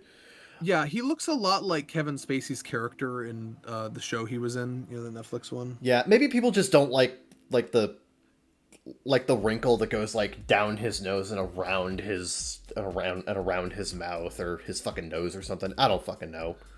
I think they got a point though. I think they hate him because they ain't him. Yeah. They'll never be president. Lyndon, like, he doesn't look that. Honestly, he doesn't look worse than like half the other fucking presidents that have taken office. So like he doesn't look any worse than like. Kevin, you've opened the door. We got to do a presidential attractiveness tier list. God damn it! You're a fucking addict. You're a fucking addict. No, if I was an addict, I'd actually do half of these. No, you're an addict to suggesting them. You want other people to enable you. You want other people to just feed you drugs. Yeah. You insolent fuck. Yeah, I want a subscription to the Drug Hub. It's a drug hub. Fuck out of here. Jesus Christ. Oh my God. Anyway, fine. Okay, anyway. Lyndon B. Johnson, I think normal looking old guy. Yeah. Very classic, dignified, not particular. Doesn't really stand out to me as especially attractive or especially ugly. I think he's pretty average. And going through mentally the presidents in my head, I think he's probably pretty average on the presidential attractiveness tier list as well. Yeah. Yeah. So I think fairly middle of the road in terms of that. So Lyndon B. Johnson, overhated, I think. In this regard. Yeah, for his looks anyway. Yeah. I have no opinion. Well, thanks for that. Yeah, I'm gonna get canceled because I'm being neutral on this. I guarantee you. Someone's gonna no figure out a way to Lyndon B. Johnson fence sitter. Yeah. Yeah. How's the view up top from your fence? This guy didn't weigh in on the Lyndon B. Johnson discourse. Why, you mean like his policies? No, his face. I love this show. Anyway. Let's see. Unpopular opinion, brown eyes would be considered beautiful if they weren't so common. Yeah, I kind of agree. Yeah, they probably would be, yeah. Yeah, I think, yeah. But I think you can say that about most things that are common. Yeah. Or like if the rules were swapped and they were the rare ones, they would have that mystique to them. Yeah. I think, yeah. So I agree, but I also think logically that's just kind of, the grass is always greener, you know? Yeah, pretty much. Yeah. Hold on.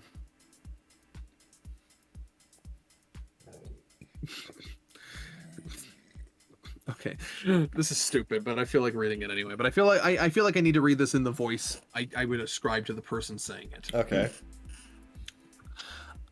Unpopular opinion, gamers need to move on, especially in Fortnite. So many people say they want old Fortnite back, and they should have kept it how it is, but which doesn't make sense. Developers need to involve... I need to stop you for games. a second. I just want you to understand Yeah? how little I give a fucking flying shit about what your babysitting game is doing. Okay? Developers need to involve their games because if not, it will get boring. Imagine playing the same game for 10 years. You're going to want more updates for it to be fun. Epic Games were very generous to give the Fortniters what they want. Oh my The old god, seasons. no. They need to allow themselves to give the new seasons a chance and create new memes and tactics. Oh no. Okay, breaking the case. I want to point out they're putting memes and tactics in the same category. Because I've seen so many Fortnite videos saying how the numbers are going to drop down if they don't keep the old season. They should keep this and that. Blah, blah, blah. Yeah, it's super annoying to hear that. Many people blame it on Fortnite, but it's just them growing up and missing the game they used to play. Well, the new season brought back the old island anyway, so why the fuck do you care anymore? They already did! Yeah, I feel like they're gonna do what they're gonna do. I feel like their mission statement is kind of, you know... I feel like their mission statement is FOMO, but also we want to appeal to everyone. So like it's kind of like a little bit of both. Yeah. I'm sure they'll find. I'm sure. I mean, Tim but Sweeney will like, find his fucking balance. if history has taught me anything, whatever is old is new now. Yeah. So it's like the fact, like you could see making a return to the old stuff as new content. Yeah. Why do you think WoW Classic exists? Yeah, precisely. Yeah. Let's see here.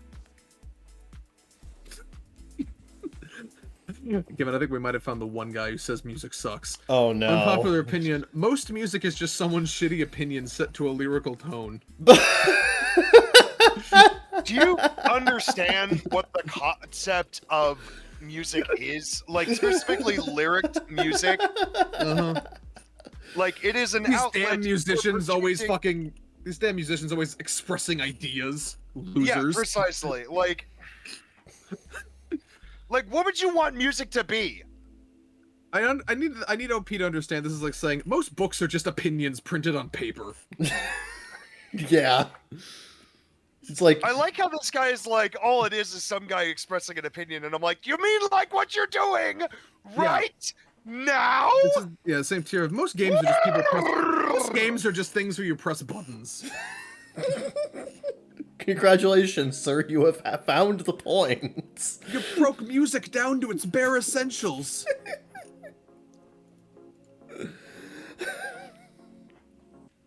Broke music down. God. Let's see. People out here be making basic ass fucking statements thinking that they've just cracked the code. Let's see here. Now I'm gonna leave this up to the coffee drinkers here because I obviously don't have an opinion here. But Okay. this person says, unpopular opinion: instant coffee better than ground coffee. I've been a coffee drinker all my life and never touched instant coffee until recently I went to a restaurant where they only had instant. I was so tired, I told them to just bring it. I added a splash of cream, and I couldn't tell the difference at all. I started buying cheap instant coffee and it sucked, like the cheap coffee grounds, but when I started getting slightly higher quality instant coffee, I couldn't tell the difference in taste at all. It takes so much less effort to make instant coffee. I just put in some water in my electric kettle and pour it into a mug with the stuff. When I'm done, I put the mug in the dishwasher. No coffee machine and throwing away grounds or buying filters. Instant coffee gets a bad rep, but as long as you don't drink it completely black, save yourself some trouble and get a $20 electric kettle and some decent instant coffee, I drink UCC blend number 118. Is that many blends? What the Fuck. fuck? Jeez. Anyway, opinions. So like if you don't like the taste of black coffee, then yeah, like buying instant coffee is probably a good investment for you. But yeah. As I say, you are never going to get a fresh, proper flavor out of instant coffee if you drink your coffee black. Once you add cream and sugar to it, all bets are off. Oh yeah, yeah. But like, there's a huge difference between fresh ground, properly sourced coffee in flavor, depth of flavor, and like the smoothness of it versus bitter shit that's been stored in a can for 12 months. Yeah, yeah. Like there's there's most of the instant coffee was ground 12 months ago and has been packaged and just allowed to fester. Yeah. So it's bitter as shit. Yeah, so like there is a hierarchy of coffee here. So either like, you have shit taste or you're a sociopath, one of the two. Yeah. like my whole point is just that, like, yeah, if the way that you drink coffee is normally just like, you know, cream, sugar, and whatever the fuck, then yeah, you don't need, you know, higher quality ground coffee or anything like that. Like, instant will do just fine for your fix. But, like, if you're looking for, like, actual depth of flavor, if you're looking for, you know, smoothness, mellowness, you know, some actual complexity to it, then you're just not going to get that with instant coffee. But it sounds like that's not the kind of person that OP is, so... Yeah. Yep. All right. Yep. Now for the real discourse. Shit. Unpopular opinion. As a society, you know it's going to be juicy when they start with as a society. As a society, we should do away with the happy birthday song. It's a pointless ritual added by the fact it's just awkward as hell for the celebrant. It's enough to just get them the cake, blow the candles, celebrate. There's no need to make a spectacle of it or to serenade the entire public, especially with mumbling when people don't even know the celebrant's name.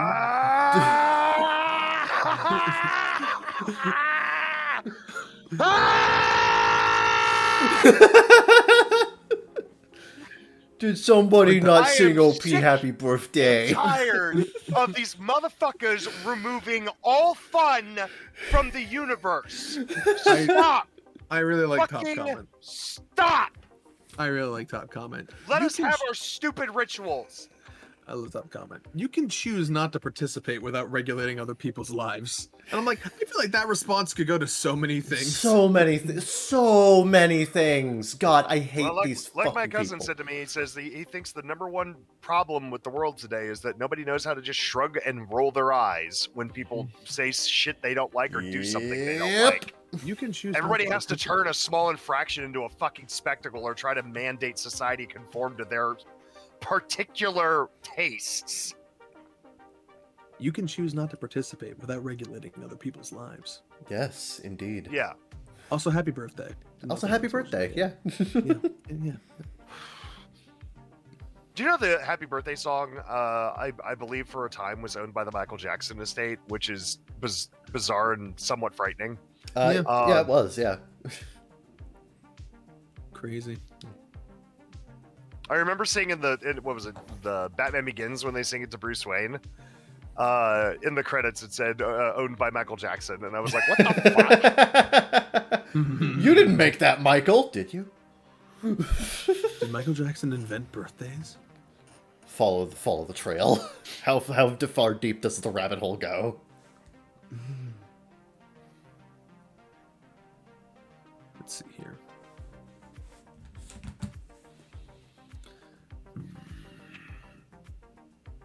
Unpopular opinion, red vines aren't a popular Halloween candy and it's disappointing. Yeah, I love red vines. I love red vines. Red vines are fucking delicious. Are you talking about like Twizzlers? No, red vines. Never had the main one. competitor. Never had one. The main competitors. Oh, I I've never had one. They're Yeah, really red vines good. are way better than Twizzlers. I'm not a huge fan of Twizzlers in the first place, so. Well, Twizzlers are... I don't seek these things out. Okay, is to my be point. fair... I think if you hate Twizzlers, red vine, you're not going to be sold on red vines, but red vines I think are the better Twizzlers. I don't hate Twizzlers. I've eaten them before. It's just like if as my go-to candy, I just like would rather have literally just about anything else except candy corn. I mean, the difference between... Also, how the fuck is candy corn the most purchased fucking candy for Halloween. I can't be in this. I What? like candy corn. I can't. I be like in candy this corn. What discussion. is wrong with these sociopaths? I love candy It's like- corn. Like You say yeah, you have we issues like with candy corn. texture. My issue is candy corn tastes like chalk. Like it has the texture of chalk. I don't know. I've had the fucking what are those little discs? The Nacodes or what are those? oh, little Necco discs? Oh, wafers. they're- Yeah. Yeah, I've had. Yeah, once you've had Necco wafers, nothing else tastes like chalk. Right. Yeah. Yeah. No, I like candy corn. No. No, I'm not gonna I was eat gonna make a about a point, handful, but I do like it every now and then. Yeah, I was gonna Okay, make. red vines. Yeah, no, red vines. Yeah. No, like I like Twizzlers, but the problem is that comparative to red vines, they're very tough. They're very. Yeah. Red vines are less waxy and a bit more flavorful. Oh yeah, they're a Okay, lot more flavorful. I might actually enjoy them then. I don't dislike the flavor of Twizzlers. They're just always so damn chewy. I think you would. Yeah, dig these them. are- And I'm not a fan of chewy food.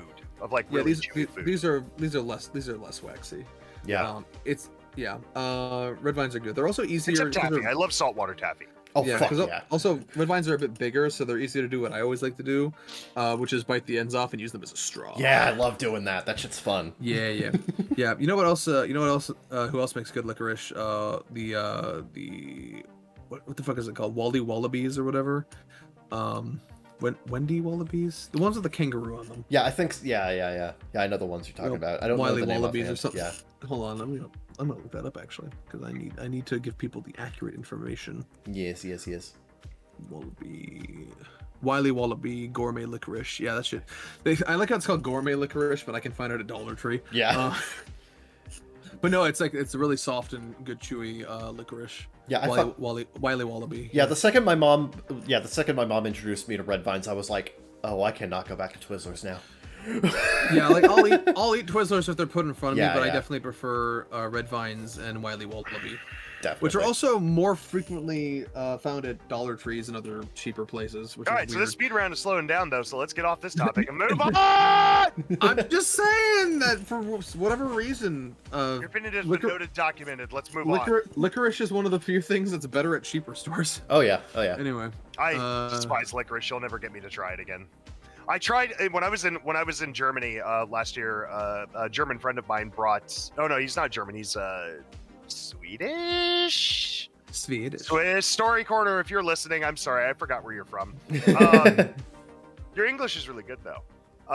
But he brought some licorice from his hometown, and I humored him. I tried some because I'm always interested to try something, even if I don't like a version of it, just to see if it's that's just that version. And yeah, I'm just not a licorice guy. I've tried 5 or 6 different brands and nationalities of licorice. It's just not good to me.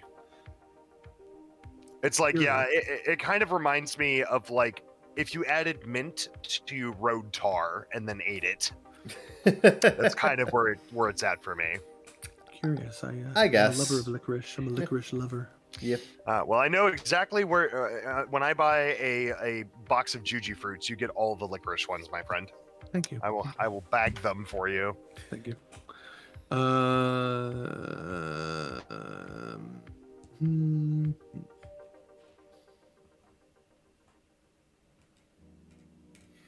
No, that was stupid. Oh no, we like that one. Go ahead. We like those. Okay, fine. Let me load it again. We love stupid on this show. Let's go. Look at us. To assume does not make an ass out of you and me.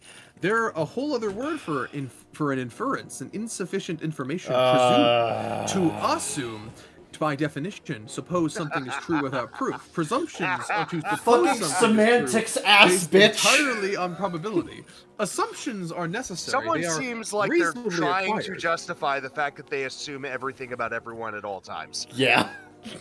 They are That's what reasonably that is. acquired beliefs that make no one an ass. To express the whole scientific method is based on Okay, increasing we our get it. collective We confidence get in it. You theories just that are by got this for a definition second. assumptions. It's okay. We get it. You just started taking a language study course in fucking focusing on English in college. You just started it at the local community If college. you Now think, you think you that know making everything. an assumption, I if get like it. your Shut the reasoning fuck is up. entirely probabilistic, congratulations, you Why are did now an I ass. do this to myself? Why did I do this to myself? There's just no one word for it. If anyone else trying to assumed were you make an ass out of you and me. At this point, the definition of the word is shifting away from my point because it's being used so often. This is normal. I'm down to get on to the bad. I just take my time on the soapbox to feel okay with it. Anyone else get an ick when someone says, you know what happens when you assume what knowing side? Screw off, Carl. You don't know what you're saying.